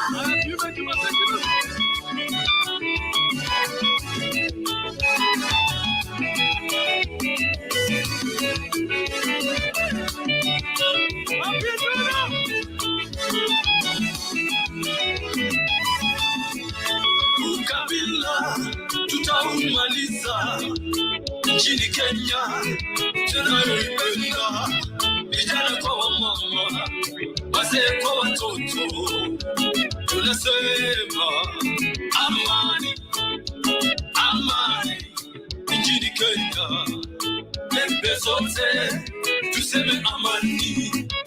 Mungu Baba katuweka pamoja, akijua tuwa moja, damu yako leo ikitolewa, utashangaa ni kama ya mwenzako. Mbona tupigane, mbona tusosane, mbona tuchukiane? Kenya, twende tena Kenya, shika mkono wa jirani, onyesha upendo.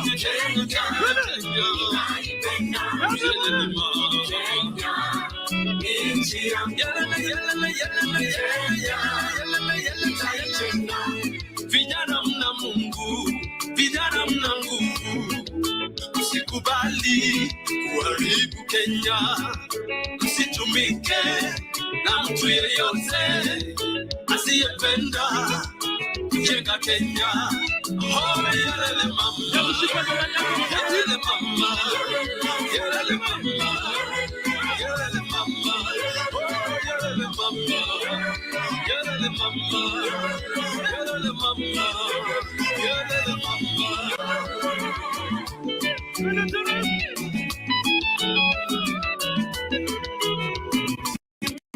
Usipige mwenzako, piga kura, chagua, chagua lako.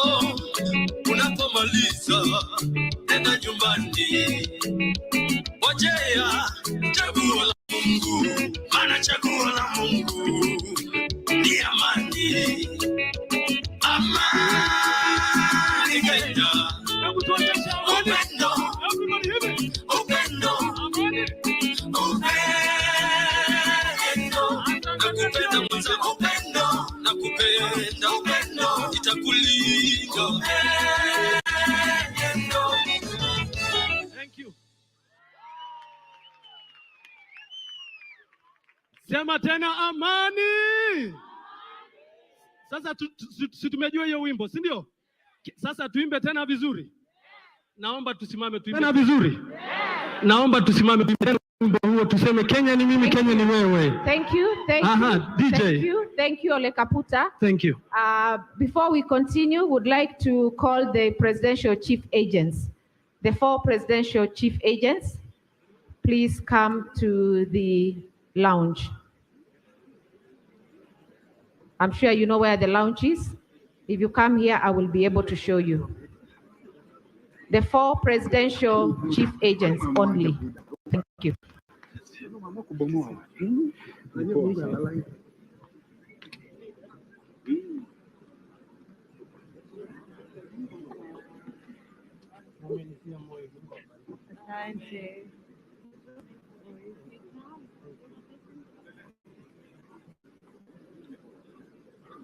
Endelee. DJ. Ole Kaputa, Kenya ni mimi, Kenya ni wewe. Hayo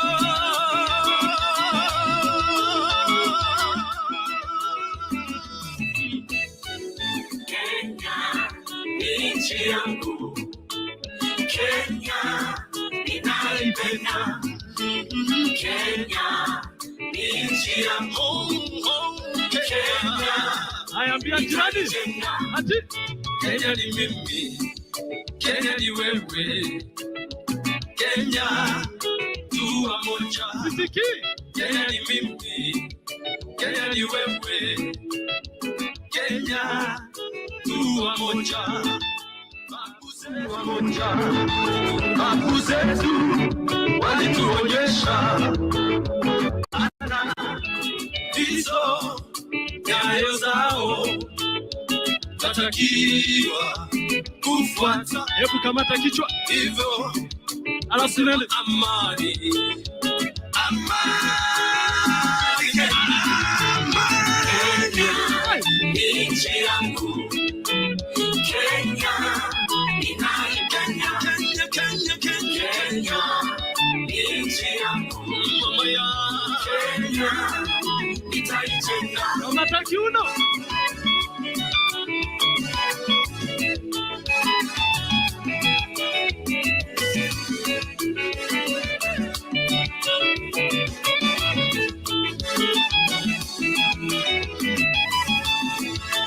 Ukabila tutaumaliza, nchini Kenya tunayoipenda, vijana kwa mama, wazee kwa watoto, tunasema amani, amani nchini Kenya.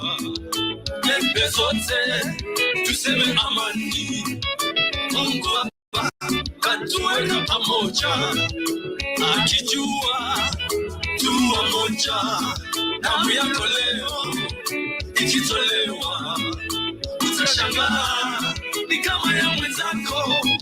Bora tupigane, bora tusosane, bora tuchukiane. Kenya, haya mikono juu. Kenya, nchi yangu. Kenya, Kenya, Kenya, Kenya, Kenya, naipenda. Yele ni mama. Kenya, nchi yangu. Yele, yele, yele, yele, vijana mna Mungu, vijana mna nguvu, usikubali kuharibu Kenya, msitumike na mtu yeyote asiyependa kujenga Kenya. Oh, yele mama, yele mama, yele mama, yele mama, oh, yele mama,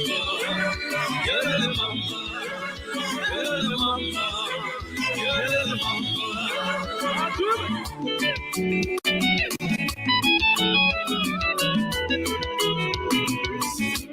Usipige mwenzako, piga kura, chagua chaguo lako.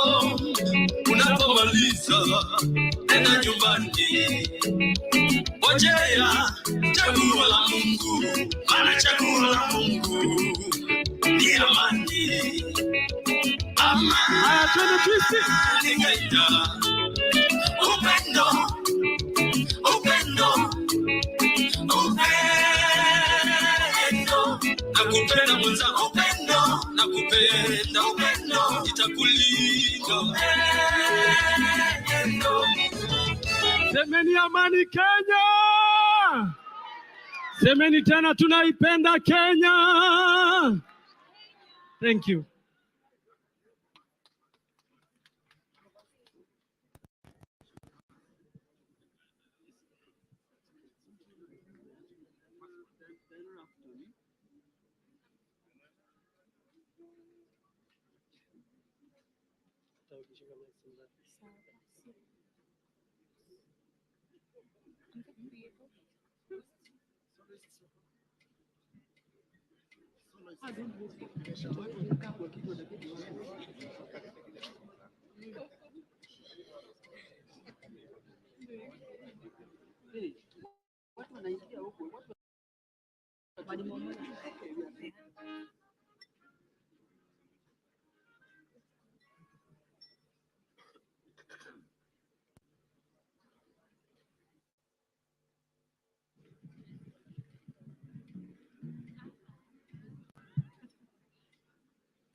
najivunia nchi yangu ya Kenya. Nafurahia Kenya yangu. Kenya kipenzi ni nchi ya ajabu. Nafurahisha na kupendeza. Nikitazama pembe zote za Kenya. Naona nchi ya metameta. Maendeleo tunazidi kupata. Na nchi yetu yasonga mbele. Sababu gani Kenya yasonga mbele? Kwa sababu ya usalama. Na usalama huo watoka wapi? Watoka kwa uongozi bora. Tuendelee kuijenga nchi yetu. Na tudumishe umoja wetu. Tusiharibu nchi yetu ya Kenya. Kwa sababu tunataka amani. Tuendelee kuijenga nchi yetu. Na tudumishe umoja wetu. Tusiharibu nchi yetu ya Kenya. Kwa sababu tunataka amani. Nimeshaapa kulinda Kenya, nchi yetu tuliyopewa na Mungu. Nimeshaapa kulinda Kenya, nchi yetu tuliyopewa na Mungu. Kenya nchi tuliyopewa na Mungu, siku zote mimi nitakutumikia. Nimeshaapa kulinda Kenya, nchi yetu tuliyopewa na Mungu. Nimeshaapa kulinda Kenya, nchi yetu tuliyopewa na Mungu. Nikitupa macho yangu popote Kenya, ninaona vile nchi inapendeza. Nimeshaapa kulinda Kenya, nchi yetu tuliyopewa na Mungu. Nimeshaapa kulinda Kenya, nchi yetu tuliyopewa na Mungu. Tusiache machafuko yafike Kenya, kwa sababu hatutaki mateso kwetu. Nimeshaapa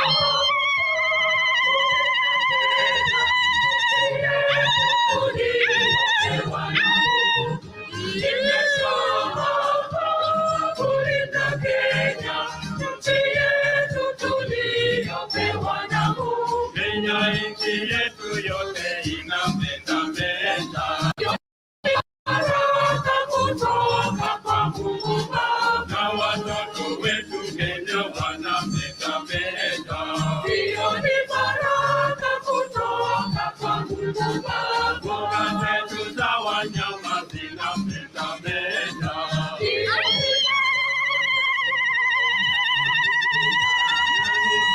wetu Kenya wanapendapenda. Hiyo ni baraka kutoka kwa Mungu Baba. Viwanda tulivyojenga vinapendapenda. Hiyo ni baraka kutoka kwa Mungu Baba. Na mazao ya mashamba yanapendapenda. Hiyo ni baraka kutoka kwa Mungu Baba.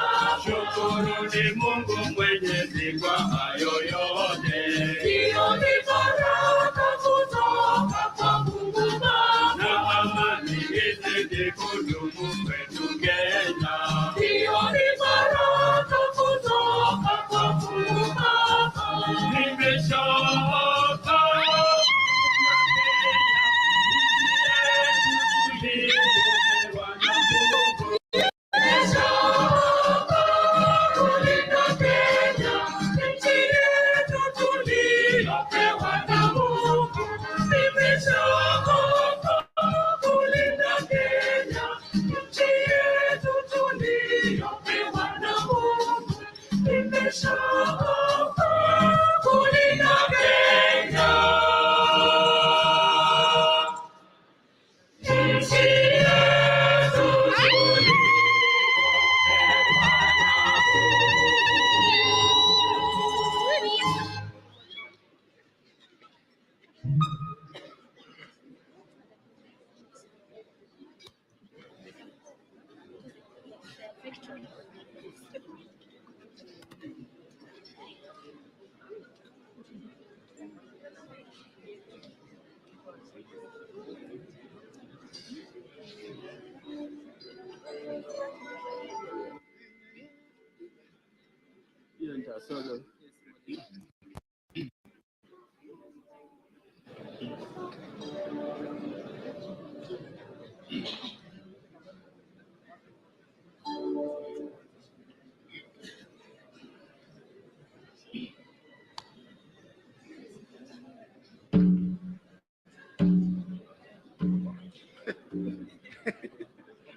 Kenya yetu nchi nzuri, nchi yako nchi yangu twaipenda daima.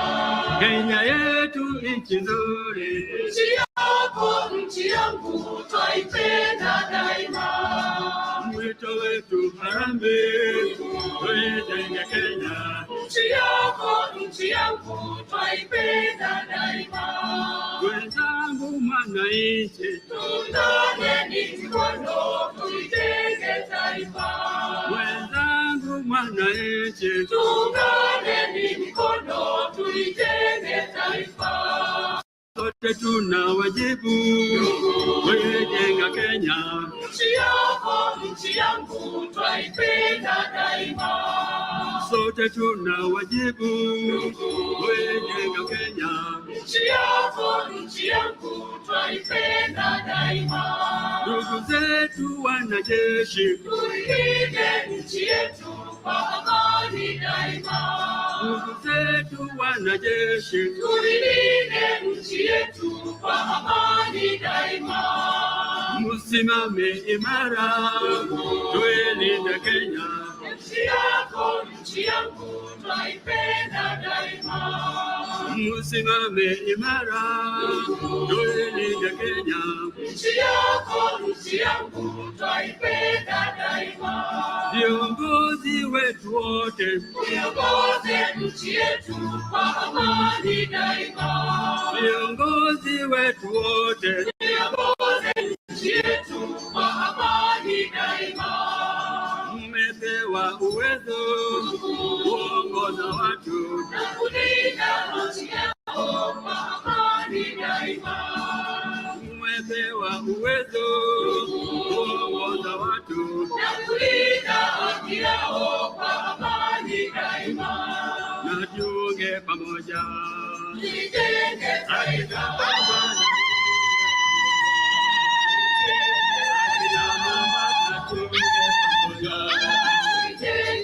Ndugu zetu tujiunge pamoja, tuijenge akina baba tujiunge pamoja, tuijenge akina mama tujiunge pamoja, tuijenge ndugu zetu tujiunge pamoja, tuijenge akina baba tujiunge pamoja, tuijenge akina mama tujiunge pamoja, tuijenge taifa. Nchi yako nchi yangu twaipenda daima. Tuungane mikono tuijenge.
Asante.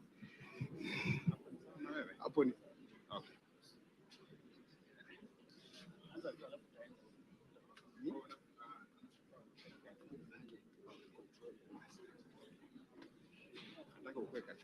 Amesema vizuri.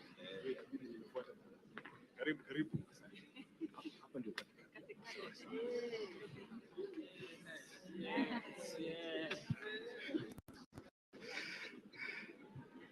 Hello. Bwana Yesu asifiwe Bomas.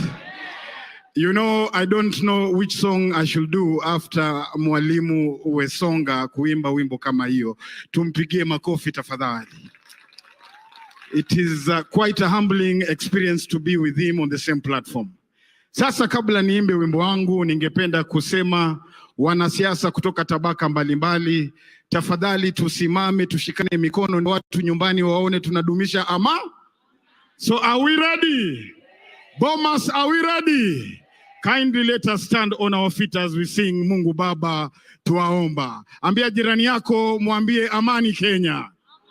Haijalishi kabila, haijalishi mrengo, Mungu Baba ni wa Kenya. Aya, wacha niongoze nione. Nimeambiwa nikae katikati. Are we ready? We have two wonderful choirs. Mutafanya Kenya ninafanya, tafadhali kwa unyenyekevu. Sema oh, oh, oh. Sema oh, oh. Kila mtu naomba tuweke mkono juu tafadhali kwa ishara ya amani. DJ, why keep me so many things to happen? Lakini time ndio hiyo. Tafadhali achilia iende. Nina panic kama Manchester United jamani. Are we ready? Aya, tafadhali nipe volume. I love you Kenyans. Sema oh,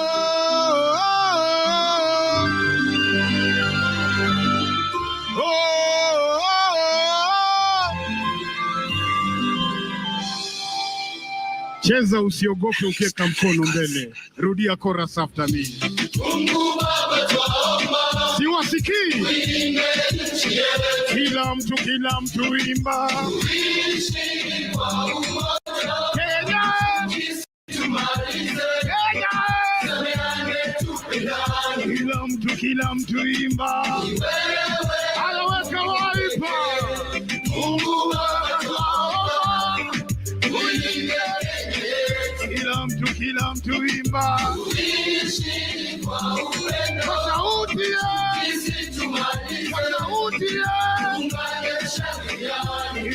kila mtu imba.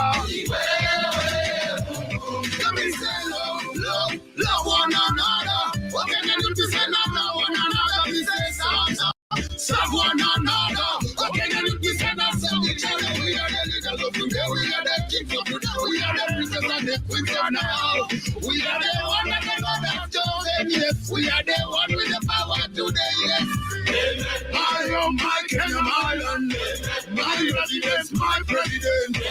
My town, my city, my crown, my love,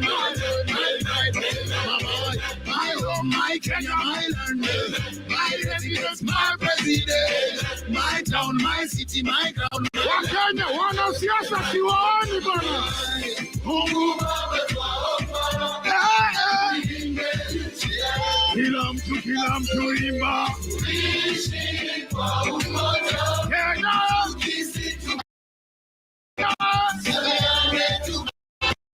Twende kila mtu twende. Wakenya.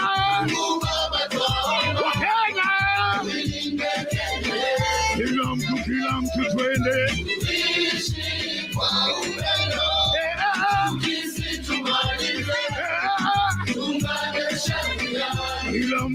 Kila Mkenya.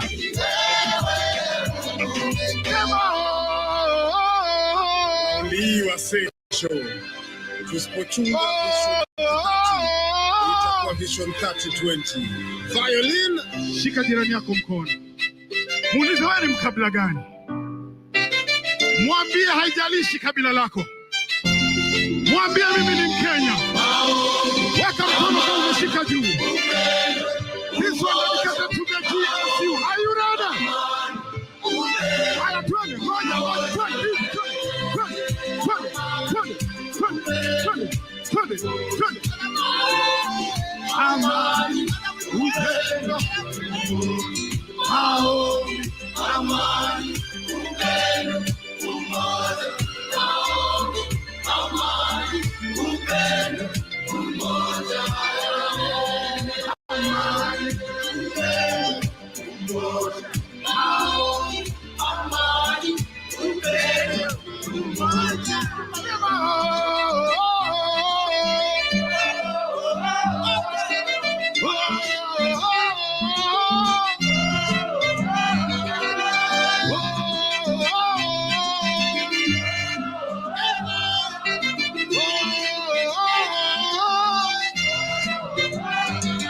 Sema wimbo imeisha na hakuna makofi.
Tunasonga mbele watu wote wa Jamhuri Kenya yetu. Tunasonga mbele watu wote wa Jamhuri Kenya yetu. Haya sisi sote wananchi tushangilie.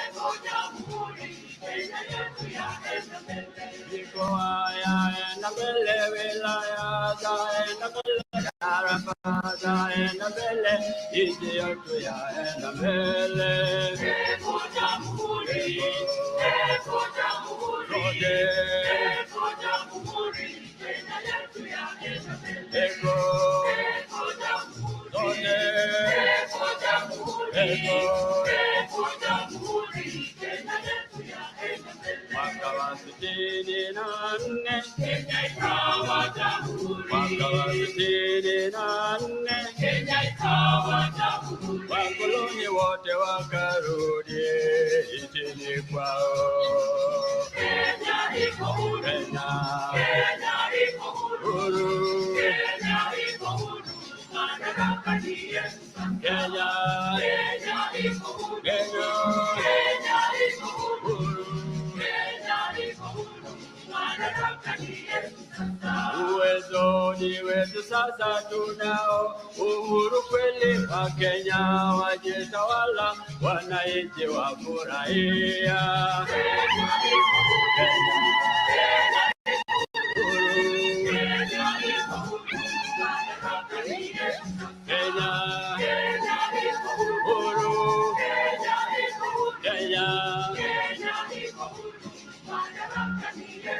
Serikali yetu imbioni, serikali yetu imbioni, tunafuata mwito wetu Kenya, warambe heko, heko jamhuri, heko jamhuri, heko jamhuri, heko jamhuri, heko jamhuri, tuzidi kuenda mbio, sote tuende mbio, tupate maendeleo, nchi yetu iende mbele.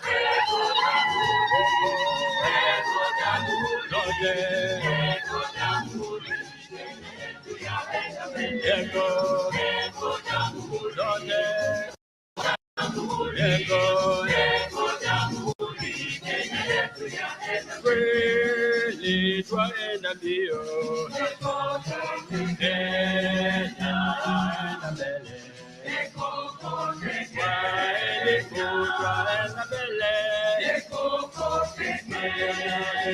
twaenda mbele, viwandani twaenda mbele, na mashambani twaenda mbele. Kweli twaenda mbio, Kenya twaenda mbele, kweli twaenda mbele, na mashambani twaenda mbele.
All right. It's 9 minutes to 1 p.m. What you have been seeing on your screens, those are live images and pictures from the Bomas of Kenya, the famous building in Kenya right now, where all actions is currently taking place. The arrangements there music, choir from different organizations, just giving some kind of entertainment. Very important as we wait for the big announcement by the IEBC chair, Wafula Chebukati. He's the national returning officer for the presidential results, and his mandate for this action ends today.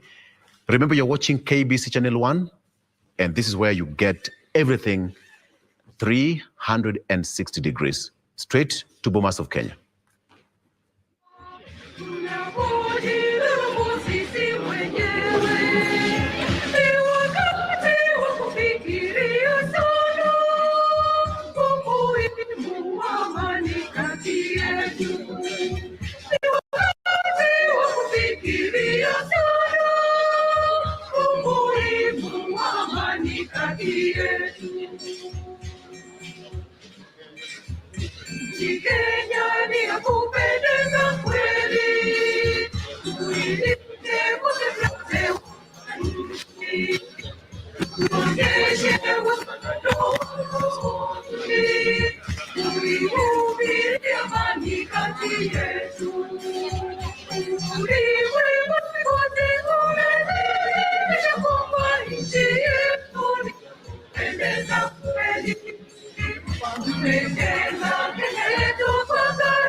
Countdown to the big announcement. This is Kenya Decides. Kenyans went to the ballot on 9th of August, that is last week. Today, the 6th day, and all eyes are on Wafula Chebukati to give the final remarks at the Bomas of Kenya. From whatever you can see on your screens, all indicators is that it's a done deal, so to speak. And we here at KBC, our work is to give you that blow by blow.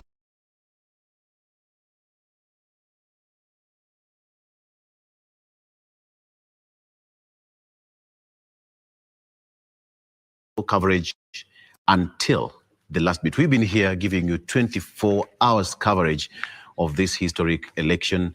And now we'll be waiting to see Chebukati coming out of the lounge. And I believe at this particular point, there's so much happening behind the scenes that even us as media are not able to tell. Yes. Of course, I'm trying to verify this information, but it looks like the announcement will come at 3 p.m. All right. So not now. Okay. We'll have to wait up until 3 p.m. So, we can get the results. All right. So there we have it. The latest information we are getting in our studios that that much awaited announcement will come at 3 p.m. It's now 2 minutes to 1 p.m. So meaning we'll have to wait for 2 more hours to get that announcement. It's better to wait. We'll be waiting for the last 5 years, so to speak, and for the last 6 days. So 2 hours is going to fly so fast. Let's just be patient.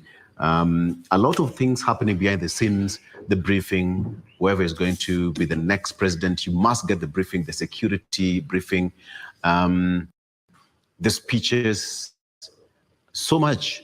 And even Chebukati himself must put his house in order for making that announcement. Remember, he has only just one year to go. And therefore, it means that everything done on this particular day should not have a slap on the face of IEBC. They have done their bit and they want to do everything to the last point. So we'll just have to wait as well. But remember, the only place you're going to be getting this live coverage is KBC Channel 1, your trusted national broadcaster. Nowhere else. Nowhere else. Nowhere else. Okay. So, as it is, let's just get some entertainment and music from the Bomas of Kenya.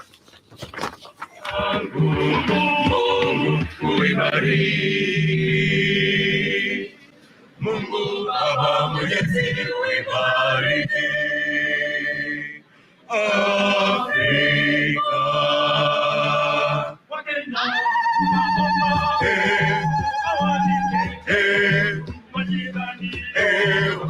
Afrika.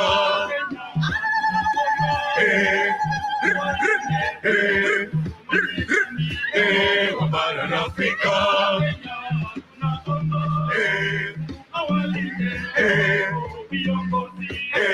Bara la Afrika. Bara la Afrika.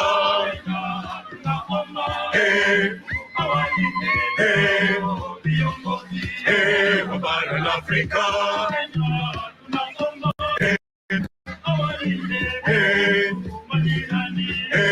Bara la Afrika.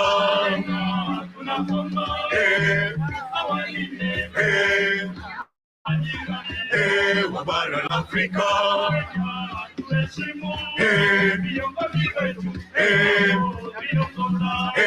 Nchi yetu Kenya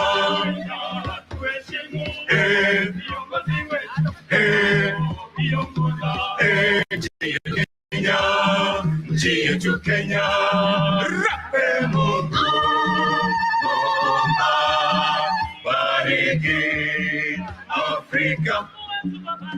Mungu Muumba, bariki Afrika. Mungu Muumba, bariki Afrika.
Kenya mchana na hata usiku, tunapolala tunapoamka twaomba uketi na sisi, tunapojitawala kwetu Kenya tunaiomba utulivu kutoka pwani pia magharibi twaomba amani nchini.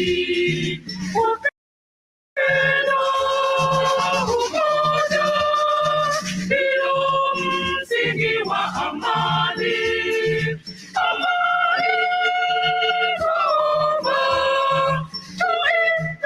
tuidumishe nchini. Wakenya twaomba kila wakati tutulie, jirani na kuhubiri amani. Fujo haina maana kabisa, zingatieni utulivu. Unayakosa maadili mema unapoileta vurugu. Wakenya tulipoteza wapendwa tulipoikosa amani. Tuzidishie utulivu kwetu Baba Mungu, tunakuomba. Upendo msingi wa amani. Amani twaomba misheni nchini. Wakenya twaomba kila wakati tutu tutulie.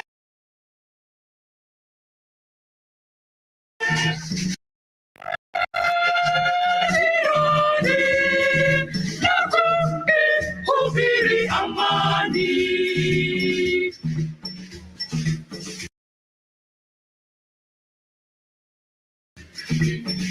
Miaka mingi tumeendelea, majirani washuhudia. Tuendeleze kicheko popote vizazi nao watukie. Tumwombe Mungu siku zetu zote na kumtolea shukrani. Tupendavyo wana Kenya wote, na sisi tuwe na amani.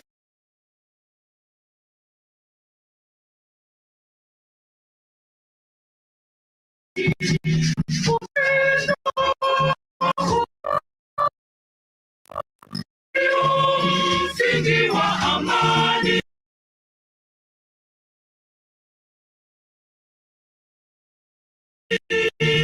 Amani zaomba tuidumisheni nchini. Wakenya zaomba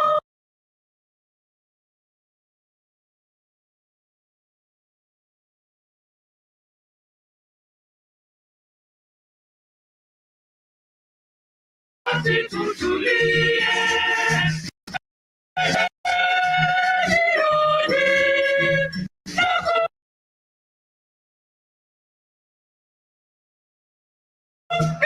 Hubiri amani. Fujo haina maana kabisa, zingatieni utulivu.